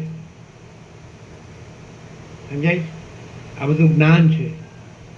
જેમાં બધું સૂર્યપ્રકાશ છે કે નહીં, આ બધું એમાં બધું જ્ઞાન પ્રકાશ છે. જ્ઞાન પ્રકાશ. સમજાય કે નહીં? તો મૂળ પહેલાં શું હોય? જ્ઞાન હોય કે સ્ફુરણ હોય? તો સીધે સીધું જો ડાયરેક્ટ જે જ્ઞાન છે, જ્ઞાનથી કીધું એટલે જ્ઞાન છે એટલે જ રહ્યો, તો જ્ઞાનમાં સ્ફુરણ સંભવતું નથી. આ પાછું ચોપડીમાં ન આવે. જ્ઞાનથી કીધું ને, તો આ જેમ આ સૂર્યપ્રકાશ છે ને બધે ભરેલો, તેમ જ્ઞાન એ પ્રકાશ છે ને બધે ભરેલો છે. ચૈતન્ય પ્રકાશ છે, બધે ભરેલું છે. એ તો પહેલેથી છે કે નહીં? તો એટલે જ રહ્યો. તો એમાં સ્ફુરણનો સ્વભાવ નથી, સ્ફુરણ સંભવતું જ નથી. જ્ઞાન છે કેવળ છે. ખ્યાલ આવે? केवल अनंत चैतन्य प्रकाश परमात्मा है. अनंत कोटि ब्रह्मांड त्रिश्रेणु जैसा भास है. भास हुआ नहीं, है नहीं, होगा नहीं, होता नहीं. तो ये ज्ञान છે એ જ ચિદાકાશ છે. અનંત શુદ્ધ ચિદાકાશ એનું કેવળપણું છે. એ કેવળપણું એટલે એ સહજ નિર્વિકલ્પ સ્વસંવેદ્ય. મહાચિદાકાશ સ્વસંવેદ્ય સહજ પોતાથી અનુભવાયું જ્ઞાન. જ્ઞાનને કંઈ જ્ઞાન કરવાનું નથી, પોતે જ જ્ઞાન છે. અનુભવને કંઈ અનુભવ કરવાનો નથી, પોતે જ અનુભવ છે. નથી ખ્યાલ આવતો? એટલે એમ કહેવામાં આવ્યું કે મને અનુભવાતો નથી, તો ક્યાંથી કહેવાય છે ખબર? સ્ફુરણમાં આવી ગયો. અહંકાર અને જગતના ભ્રાંતિમાં આવી ગયો. ત્યાંથી બોલે છે કે મને અનુભવાતું નથી, પણ ખરેખર સ્વયં જ અનુભવ છે. સ્વયં જ જ્ઞાન છે, સ્વયં જ ચૈતન્ય છે. ખ્યાલ આવે? સ્વસંવેદ્ય, સ્વયં પ્રકાશ અને સહજ નિર્વિકલ્પ. એમાં સ્ફુરણ સંભવતું જ નથી, અહંકાર સંભવતું જ નથી, જગત સંભવતું જ નથી. એટલે જે પોતે જ જ્ઞાન છે એ કેવળ છે, અને એમાં એ સહજ નિર્વિકલ્પ છે અને સ્વસંવેદ્ય. જ્ઞાનનો અનુભવ જ્ઞાન, અનુભવનો અનુભવ અનુભવ, અનુભવનો અનુભવ અનુભવ. નથી ખબર? અને જ્ઞાનનો અનુભવ જ્ઞાન. જ્ઞાનને કંઈ જ્ઞાન કરવાનું ન હોય, જ્ઞાન તો પોતે છે જ. અનુભવને કંઈ અનુભવ કરવાનો હોય, અનુભવ તો પોતે છે જ. પણ સ્ફુરણની ભ્રાંતિમાં આવી જાય રિફ્લેક્ટ કરે, પ્રતિભાસ હું આ છું, આ જગત છે. પછી ત્યાંથી અહીંયા તાદાત્મ્ય અભિમાન કરીને પછી કે મને આત્મા નથી અનુભવાતો, ચૈતન્ય નથી અનુભવાતું, જ્ઞાન અનુભવ નથી અનુભવાતો, સમજે? પણ એ પોતે જ છે અને પોતે રિફ્લેક્ટ ન કરે, પ્રતિબિંબનો પોતાનું ફેંકે, પ્રતિભાસ, પ્રોજેક્શન, સમજાય? અને એની હારે પોતાને ન જોડે, અહમારે જગત હારે. એવી રીતે કહે છે જ્ઞાન વડે સંકલ્પનું સ્ફુરણ જ ન થવા દે તો અહંકાર એનો સ્ફુરે અને જગત એનો સ્ફુરે. હવે આ કોને સમજાણું ને નહીં એ ખબર નથી, પણ ચોખ્ખું છે, અહીં ચોખ્ખું અનુભવાય છે. જ્ઞાન વડે સંકલ્પનું સ્ફુરણ જ ન થવા દેતા પછી અહંકાર એ નથી, જગત એ નથી. પણ અજ્ઞાન કોને કહે કે ન હોય એવું સ્ફુરણ સંકલ્પ કરે અને ન હોય એવો અહંકાર કરે અને ન હોય એવું જગત. અહંકારનું સ્ફુરણ ક્રમ નથી, ડાયરેક્ટ એક સાથે જ છે, સાયમલ્ટેનિયસલી, એકી વખતે, આમ સીધું. સ્ફુરણ શબ્દ કયો ને એટલે બધું સાથે જ, સંકલ્પ, અહમ, જગત, એટ એ ટાઈમ, સાયમલ્ટેનિયસલી, બધું એક સાથે. પણ એ છે જ નહીં, કારણ કે જે જ્ઞાન છે એનું કેવળપણું છે. જ્ઞાન તો છે જ, અનુભવ તો છે જ, ચૈતન્ય તો છે જ, તેનું કેવળપણું છે, એમાં પોતે જ છે ને, પોતા વિના બીજું કાંઈ નથી. સ્ફુરણ ધારો કે જળ છે તો એમાં જળ વિના બીજું કાંઈ નથી. સ્ફુરણ એટલે હલવું દુલવું, જળનું હલવું દુલવું, અને પછી એમાં તરંગ ભાસવો, સમજાય? જળ જ છે નિરાકાર, એટલે જ્ઞાન જ છે. જ્ઞાન કરવાનું નથી, જ્ઞાન છે જ, અધિષ્ઠાન છે, જ્ઞાન અધિષ્ઠાન છે. એટલે અધિષ્ઠાનને કંઈ અધિષ્ઠાન મેળવવાનું ન હોય, અને અધ્યસ્થ છે જ નહીં, આરોપિત, કલ્પિત. હલવું દુલવું એ સ્ફુરણ છે જ નહીં, સંકલ્પ. અને પછી એ સ્ફુરણ તરંગ, અહમ, જગત, પણ એ છે જ નહીં, સંભવ જ નથી. એટલે ભ્રાંતિ છે, કાંઈ નથી. સમજાય છે બધાને? જ્ઞાનને જ્ઞાન કરવાનું નથી કે મને જ્ઞાન થતું નથી, મને અનુભવ થતો નથી, તો અનુભવને અનુભવ કરવાનો નથી. પોતે જ છે, અનુભવ પોતે જ છે, અધિષ્ઠાન છે પોતે. પણ શું કરે છે? અધ્યસ્થ ભ્રાંતિમાં આવી જાય છે કે હું આ છું ના જગત છે, પછી કે છે મને અનુભવ નથી, પણ પોતે જ અનુભવ છે. અને પોતે સંકલ્પ ભ્રમ નથી, અહમ ભ્રમ નથી, જગત ભ્રમ નથી એમાં આવી જાય છે.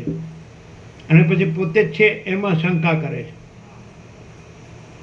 પણ પોતે જ અનુભવ છે, પોતે જ ચૈતન્ય છે, પોતે જ જ્ઞાન છે, પોતે સંકલ્પ નથી, અહમ નથી, જગત નથી. પણ કદાચ કોઈ સમજે તો ન સમજે એવું છે. એનું કારણ કે અધ્યાસ રૂઢ થઈ ગયો છે, જડ અને જાડો, સમજે? જાડો પાડો અધ્યાસ. શું સમજાય? હું સમજે ન સમજાય? બોલો. કદાચ તમે શબ્દોમાં આવું ને આવું બોલી શકો, પણ આવી રીતે રહી ન શકો. કોણ રહી શકે પ્રેક્ટિકલમાં?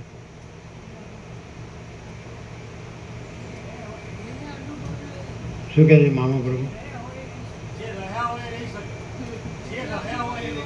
હે? કોણ? એ તો એનું એ કીધું, રહ્યા હોય રહી શકે એમ નહીં, એ પ્રેક્ટિકલ. ચલો, જ્ઞાન છે, ચૈતન્ય છે, અનુભવ છે, ચૈતન્ય છે, સ્વયં પ્રકાશ. અને એ મહાચિદાકાશ સ્વયં પ્રકાશ, સંપૂર્ણ પ્રકાશ છે. અને મહાચિદાકાશ પરમ આનંદ, પરમ શાંતિ છે. એમાં કોઈ અભાવ નથી, કોઈ ઈચ્છા નથી. તેઓ પોતે જ છે, એવો પોતે, એ કેવળ પોતે જ છે. એવો પોતે રહે છે, એ જ રહે. તેમાં કોઈ અભાવ નથી, કોઈ ઈચ્છા નથી. એટલે કોઈ ઈચ્છા ન કરે તો સંકલ્પ ન સ્ફુરે, અહમ ન સ્ફુરે, જગત ન સ્ફુરે. અને આ દોડાદોડી ન થાય, ભાગમ ભાગ. સમજાય એવું છે પણ ન સમજાય. પેલા પોતાને સમજવો પડે કે હું ખરેખર, અમે પોતે જ પરમ ચિદાકાશ, પરમ જ્યોતિ, અખંડ જ્યોતિ છીએ. અમે પોતે જ મહાચિદાકાશ, સ્વયં પ્રકાશ, સંપૂર્ણ પ્રકાશ છીએ. અમે પોતે જ અનંત પ્રકાશ, અનંત આનંદ, અનંત શાંતિ છીએ. એટલે અમે પૂર્ણ છીએ, સર્વત્ર સદા પૂર્ણ જ છીએ. અમારામાં કોઈ અભાવ નથી, કોઈ ઈચ્છા નથી. ખ્યાલ આવે? અમે પોતે જ પરબ્રહ્મ, અખંડ સચ્ચિદાનંદ છીએ, કેવળ. એટલે કેવળ પરબ્રહ્મ, અખંડ સચ્ચિદાનંદ, કેવળ અખંડ જ્યોતિ સ્વરૂપ પરમાત્મા. કેવળ અમાપ સચ્ચિદાનંદ ઘન પરમાકાશ, એટલે બધું અમે જ છીએ. અમારા ઉપર કાંઈ નથી, અમારા વિના કાંઈ નથી, અમારા બીજું કાંઈ નથી, અમારા બીજું કાંઈ થતું નથી. તમે પૂર્ણ છીએ એટલે અમારામાં કોઈ અભાવ નથી, કોઈ ઈચ્છા નથી, બધું અમે જ છીએ અધિષ્ઠાન રૂપે. હા, અધ્યક્ષની કલ્પના હજી થઈ નથી એટલે અમને પોતાને જ અધિષ્ઠાન રૂપે પોતાથી જ પોતે જણાય છે. આત્મા સ્વયં પ્રકાશ છે અને પોતાના પ્રકાશમાં જ પોતે જણાય છે, બીજો પ્રકાશ નથી.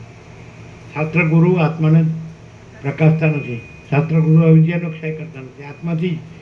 આત્માથી જ એમ થાય છે કે અવિદ્યા છે જ નહીં એવો બોધ જ આત્માથી જ બોધ, આત્મા જ બોધ, અવિદ્યા છે જ નહીં એવો બોધ જ આત્માનો ક્ષય છે. શાસ્ત્ર ગુરુ અવિદ્યાનો ક્ષય કરતા નથી. આ સદાશિવ વસિષ્ઠને કૈલાસમાં ગયું. અને શાસ્ત્ર ગુરુ આત્માને પ્રકાશતા નથી, આત્મા સ્વયં પ્રકાશ છે અને પોતાના પ્રકાશમાં જ પ્રકાશ છે. તમે પોતે જ મહાચિદાકાશ સ્વયં પ્રકાશ સંપૂર્ણ પ્રકાશ છીએ. એટલે અમે પોતે જ અનંત અને સંપૂર્ણ છીએ, ભરપૂર છીએ. એટલે કોઈ જગ્યા ખાલી નથી, રજ બી બીજી જગ્યા નથી, રજ બી બીજી વસ્તુ નથી, બધું અમે જ છીએ અધિષ્ઠાન રૂપે, મૂળ તત્વ રૂપે. તો અમારામાં કોઈ અભાવ અને કોઈ ઈચ્છા નથી. એટલે ઈચ્છા કરવી એ જ સ્ફુરવું સંકલ્પ. તો અમારામાં કોઈ ઈચ્છા નથી એટલે સ્ફુરણ સંભવતું જ નથી, કારણ કે અમે પૂર્ણ છીએ. એટલે પૂર્ણમાં સ્ફુરણ માટે જગ્યા જ નથી. હાલવું ચાલવું, સ્ફુરણ એટલે હાલવું દોલવું, જળનું હાલવું દોલવું, ચૈતન્યનું હાલવું દોલવું, અને પછી એમાં સંકલ્પ, એમાં અહમ, એમાં જગત, તે સંભવ જ નથી, કારણ કે ઈચ્છા જ નથી. અમે પૂર્ણ છીએ. નહીં સમજાણું?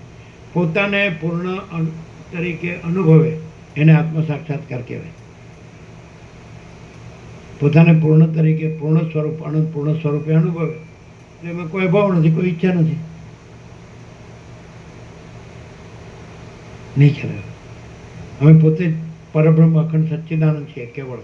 તો અખંડ સત ચૈતન્ય આનંદ, કોઈ અભાવ નથી, કોઈ ઈચ્છા નથી. એટલે સ્ફુરવાની માટેનું જગ્યા જ નથી. એ કેવી રીતે થાય? જ્ઞાન વડે. એટલે જ્ઞાન પોતે જ છે, એ જ્ઞાન પોતે છે, એ જ પરબ્રહ્મ છે. કેવળ કેવળ જ્ઞાન, કેવળ અનુભવ, કેવળ ચૈતન્ય, કેવળ પ્રકાશ, કેવળ તેજ, કેવળ જ્યોતિ, કેવળ આનંદ, કેવળ શાંતિ. તો અમે આ બધું ભરપૂર અધિષ્ઠાન રૂપે અમે પોતે જ છીએ. અમારામાં બીજું કોઈ સંભવતું જ નથી. એટલે ઈચ્છા સંભવતી નથી. એટલે ઈચ્છા જ છે એ સ્ફુરણનું મૂળ છે. પણ અભાવ નથી, ઈચ્છા નથી, એટલે સ્ફુરણ માટે જગ્યા જ નથી, હાલવા દોલવાની જગ્યા જ નથી, માટે સંકલ્પને જગ્યા જ નથી, માટે અહમને જગ્યા જ નથી, માટે જગતને જગ્યા જ નથી. જો હે સો હે, પૂર્ણમદ પૂર્ણ. હવે સમજાય કે નહીં એ ખબર નહીં, અને કદાચ સમજાય તો રહેવાય, તો આત્મ સાક્ષાત્કારથી જ રહેવાય. નહીં ખ્યાલ આવ્યો કે અમે પોતે જ પરમ ચિદાકાશ, પરમ જ્યોતિ, અખંડ જ્યોતિ છીએ. પેલું કીધું ને કે પરમ કૈવલ્ય, પરમ તત્વ, અનંત સંપૂર્ણ. તો શું છે એ પરમ કૈવલ્ય, પરમ તત્વ, અનંત સંપૂર્ણ શું છે? તો પરમ ચિદાકાશ, પરમ જ્યોતિ, અખંડ જ્યોતિ, અનંત પ્રકાશ, અનંત આનંદ, અનંત શાંતિ. અમે પોતે જ છીએ. એ સ્વયં પ્રકાશ છે અને પોતાના પ્રકાશથી જ જણાય છે, અને બીજો પ્રકાશ નથી. એને જ્ઞાન કીધું છે. જ્ઞાન વડે સંકલ્પ ન સ્ફુરે એટલે અહમ ન સ્ફુરે, જગતનો આ બધું સાયમલ્ટેનિયસ એકી સાથે જ હોય.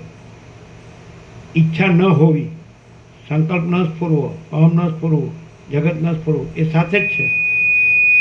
સ્ફુરવું એ ભ્રાંતિ છે, ભ્રાંતિ કાંઈ નથી. કેમ? કારણ કે જે અમે અનંત અખંડ અભેદ જે પૂર્ણ છીએ, અપરિચ્છિન્ન છીએ, નિરંજન નિરાકાર નિર્વિકાર છીએ, તુર્યાતીત છીએ, એક જ અદ્વિતીય અનાદિ અનંત, અનંત સંપૂર્ણ, અનંત સર્વત્ર છીએ. બરાબર છે કે નહીં? તો એમાં વિકલ્પ માટે જગ્યા જ નથી, વિવર્ત માટે કે વિકલ્પ માટે કે દ્વૈત માટે કે, સમજાય? જગ્યા જ નથી. એટલે પોતાથી જ પોતે જાણે છે, સ્વસંવેદ્ય અને સહજ નિર્વિકલ્પ. પોતાનો વિકલ્પ નથી. એવી રીતે પોતાથી જ પોતામાં પોતાને જાણે અને રહે, તો એમાં બીજું કાંઈ સંભવતું નથી, સંકલ્પ કે અહમ કે જગત. એ રીતે અમે રહ્યા છીએ ધરમૂળ પહેલેથી. સ્વામી એટલે દેખાય છે એ નહીં, આભાસ નહીં. સ્વામી એટલે અમે પોતે જ પરમ ચિદાકાશ પરમ જ્યોતિ અખંડ જ્યોતિ છીએ. સ્વામી એટલે અમે પોતે જ પરમ કૈવલ્ય પરમ તત્વ અનંત સંપૂર્ણ છીએ. અમે પોતે જ અનંત પ્રકાશ અનંત આનંદ અનંત શાંતિ છીએ. એ સ્વામી. સ્વામી એટલે વ્યક્તિ નહીં, દેહ નહીં, સ્થૂળ સૂક્ષ્મ કારણ નહીં, ચિદાભાસ નહીં, સાક્ષી પણ નહીં, તુર્યાતીત ડાયરેક્ટ જો હોય છે. હવે તમે એમ કહો કે તમે બોલો છો બધા જેવા લાગો છો, બધા જેવું સ્વાભાવિક કર્મ ધર્મ કર્મ, તો એમાંય તમે તપાસ કરશો તો તમને ઈચ્છા સંકલ્પ અહમ જગતની ભ્રાંતિ જરાય જડશે નહીં. અને અજ્ઞાન હોય એટલે અજ્ઞાન એટલે પોતાને ન જાણવું એ અંદર સંભવતું નથી. જ્ઞાનમાં કોઈ અજ્ઞાન સંભવે નહીં. પોતે તો જ્ઞાન છે, અનુભવ છે, કેવળ છે, ચૈતન્ય છે, તેજ છે, જ્યોતિ છે, પ્રકાશ છે, અનંત છે, સંપૂર્ણ છે, પરમ તત્વ છે, પરમ કૈવલ્ય છે. તો એમાં અજ્ઞાન સંભવે જ નહીં. એટલે ભ્રાંતિ છે. ક્યાંથી શરૂ થઈ? ઈચ્છા એટલે વાસના. એ સંકલ્પનું મૂળ અવિદ્યા વાસના ચિત્ત અહમ જગત છે જ નહીં. એટલે અવિદ્યા એટલે પેલા અજ્ઞાન, પોતાને ન જાણવું, એ તો સંભવે જ નહીં. સૂર્ય પોતામાં પ્રકાશરૂપ ન હોય અને અંધકાર રૂપ હોય એવું સંભવે જ નહીં. એમાં બ્રહ્મ સૂર્ય છે, પરમાત્મા સૂર્ય, ચિદાકાશ સૂર્ય. તેમાં પોતાને ન જાણવું સંભવે જ નહીં. એ પોતે સ્વયં પ્રકાશ સંપૂર્ણ પ્રકાશ છે. એટલે અવિદ્યાની ભ્રાંતિ, એ ભ્રાંતિ ઘટ્ટ થાય એટલે વાસના ભ્રાંતિ, એ ભ્રાંતિ ઘટ્ટ થાય એટલે ચિત્ત ભ્રાંતિ, ચિત્ત એટલે સંકલ્પ, એ ભ્રાંતિ ઘટ્ટ થાય એટલે અહમ ભ્રાંતિ, એ ભ્રાંતિ ઘટ્ટ થાય એટલે જગત ભ્રાંતિ. અવિદ્યા વાસના ચિત્ત અહમ જગત છે જ નહીં. હું પોતે અનંતપૂર્ણ પરબ્રહ્મ છું, સ્વપ્રકાશ, સ્વયં સિદ્ધ સ્વયં પ્રકાશ, સ્વયંપૂર્ણ સ્વસ્વરૂપ. અવિદ્યા વાસના ચિત્ત અહમ જગત છે. કેમ છે? આમ સાંભળવામાં મજા આવી. બાકી આપણે બધું એમ કેમ છે, એમ ને કેમ. ક્લિયર થાય છે? આચાર્ય દેવો ભવ ક્લિયર? ધનજી પ્રભુ કપાળે હાથ દીધું. ક્લિયર નથી? આમાં બીજું કાંઈ ન આવે, બીજું કાંઈ આવતું નથી.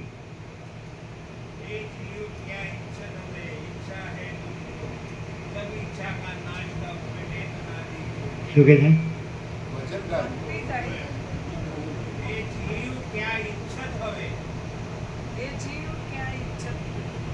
શું શું?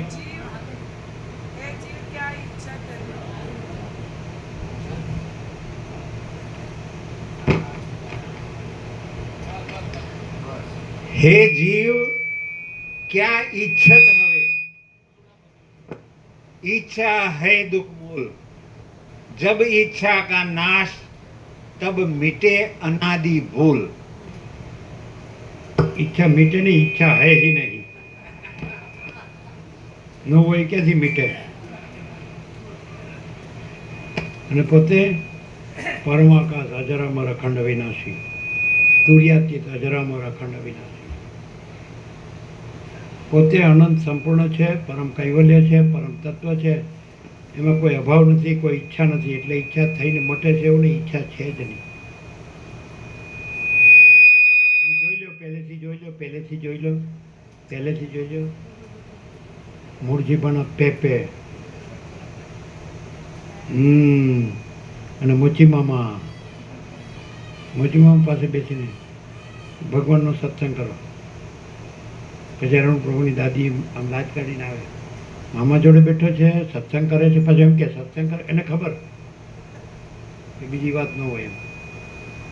એણે જ સ્વામી કીધું એટલે પછી સત્સંગ કરે છે. આપણી મોટી છે ને દીકરી કંચન, એનો ભાણિયો છે.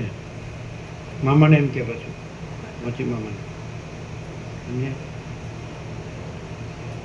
જેણે જાણ્યું એને જાણ્યું, ન જાણ્યું એને હાથ જોડે કે ન જાણ્યું. જાણ્યું એને જાણ્યું, ન જાણ્યું એને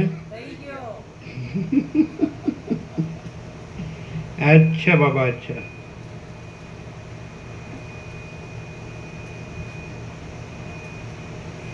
તે રીતે અહંભાવ કે જે જગતના બીજરૂપ છે, તેને જે પુરુષ જ્ઞાન વડે સંકલ્પનું સ્ફુરણ જ ન થવા દેતા જો ધોઈ નાખે, તો તેણે જગતરૂપી મેલ ધોઈ નાખ્યો એમ સમજવું.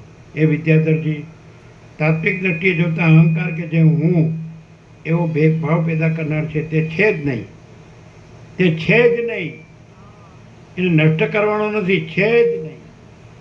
ઈચ્છા છે જ નહીં, અભાવો છે જ નહીં, ઈચ્છા છે જ નહીં, સ્ફુરણ છે જ નહીં, સંકલ્પ છે જ નહીં, અહમ છે જ નહીં, જગત છે જ નહીં. હું પોતે અનંતપૂર્ણ પરબ્રહ્મ છું, સ્વપ્રકાશ. હે વિદ્યાધરજી, તાત્વિક દ્રષ્ટિએ જોતા અહંકાર કે જે હું એવો ભાવ પેદા કરનાર છે તે છે જ નહીં. અને તે વસ્તુ જ ન હોવાથી સસલાના શીંગડાની પેટે વિના કારણે જ અજ્ઞાન વડે ઉત્પન્ન થયેલો જણાય છે. બ્રહ્મ કે જે સર્વત્ર એક રસપણે વ્યાપી રહેલ છે, અનંત છે અને સંકલ્પરૂપ બુટ્ટાઓ વિનાનું છે, તેમાં અહંભાવ પેદા થવાનું કાંઈ કારણ જ ન હોવાથી એને એ અહંકાર દેખાય છે, છતાં પણ કોઈ દિવસ સત્ય કહી શકાતો જ નથી. કદાચિત કાંઈ કારણ સંભવતું હોય તો પણ તે વસ્તુ જ નથી, એટલે કાંઈ કામનું નથી. તો પછી સૃષ્ટિ આદિમાં તો કાંઈ કારણ સંભવતું જ નથી, એટલે પછી બીજી શી વાત કહેવી? આવા હેતુથી વાંજણીના પુત્રની પેટે અહંભાવ આદિ કશું પણ કોઈ જગ્યાએ થયેલું જ નથી, અને તે અહંભાવ ન હોવાને લીધે જગત પણ નથી જ.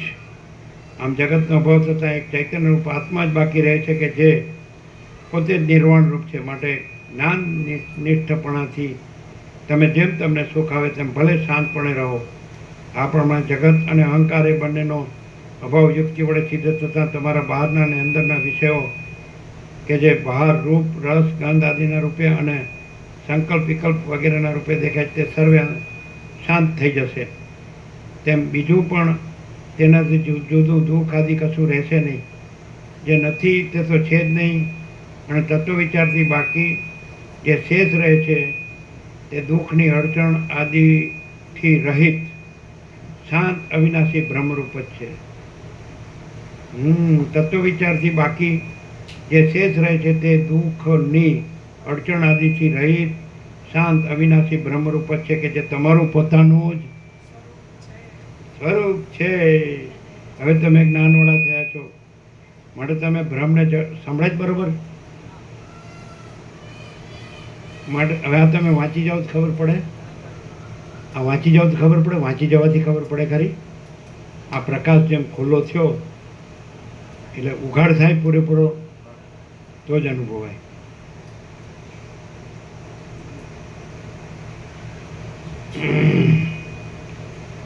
હવે તમે જ્ઞાનવાળા થયા છો, માટે તમે બ્રહ્મને જળમૂળથી ઉખેડી નાખો. તમે બહાર અને અંદર દ્રશ્યની કલ્પનારૂપી કલંકથી રહિત છો, શુદ્ધ છો, પરમ મંગળરૂપ છો, શાંત છો, ઈશ્વરરૂપ છો અને અવિનાશી છો. અધ્યારોપ દ્રષ્ટિથી જોઈએ તો આકાશ કે જે સાવ શૂન્ય જ છે તે પણ પર્વતના જેવું અતિ મોટું તથા વિચાર વડે ખસેડી ન શકાય તેવું લાગે છે. અને અપવા દ્રષ્ટિથી જોઈએ તો આવા બ્રહ્માંડ પણ પરમાણુ રૂપ છે અને આકાશના જેવું શૂન્ય જ ભાસે છે. સર્ગ 15મો સમાપ્ત. સર્ગ 16મો. આ 16મા સર્ગમાં ભૂષુણજીના ઉપદેશથી વિદ્યાધરને સમાધિ લાભ થયાનું કહેવાશે અને નિરંકારપણાની પ્રશંસા વડે બાકીના કથાભાગનો ઉપસંહાર કરાશે. વિદ્યાધરને સમાધિ લાભ અને નિરંકારતાની પ્રશંસા. ભૂષણ બોલ્યો, હું ઉપર પ્રમાણે કહેતો હતો તેટલામાં સર્વ વિદ્યાધરોના નાયક તરીકે ગણાયેલો એક શ્રેષ્ઠ વિદ્યાધર સર્વ સંકલ્પોથી રહિત અને સમાધિના પરિણામવાળો થઈ ગયો. પછી મેં વારંવાર તેને ઝઘડે છતાં પણ પરમ નિર્વાણને પ્રાપ્ત થઈ ગયાથી પાસે પડેલા દ્રશ્ય પદાર્થોમાં કે શબ્દ આદિ વિષયોમાં તેની બુદ્ધિ ખેંચાય નહીં. સંભળાય જ બરાબર? કેવું રહ્યું?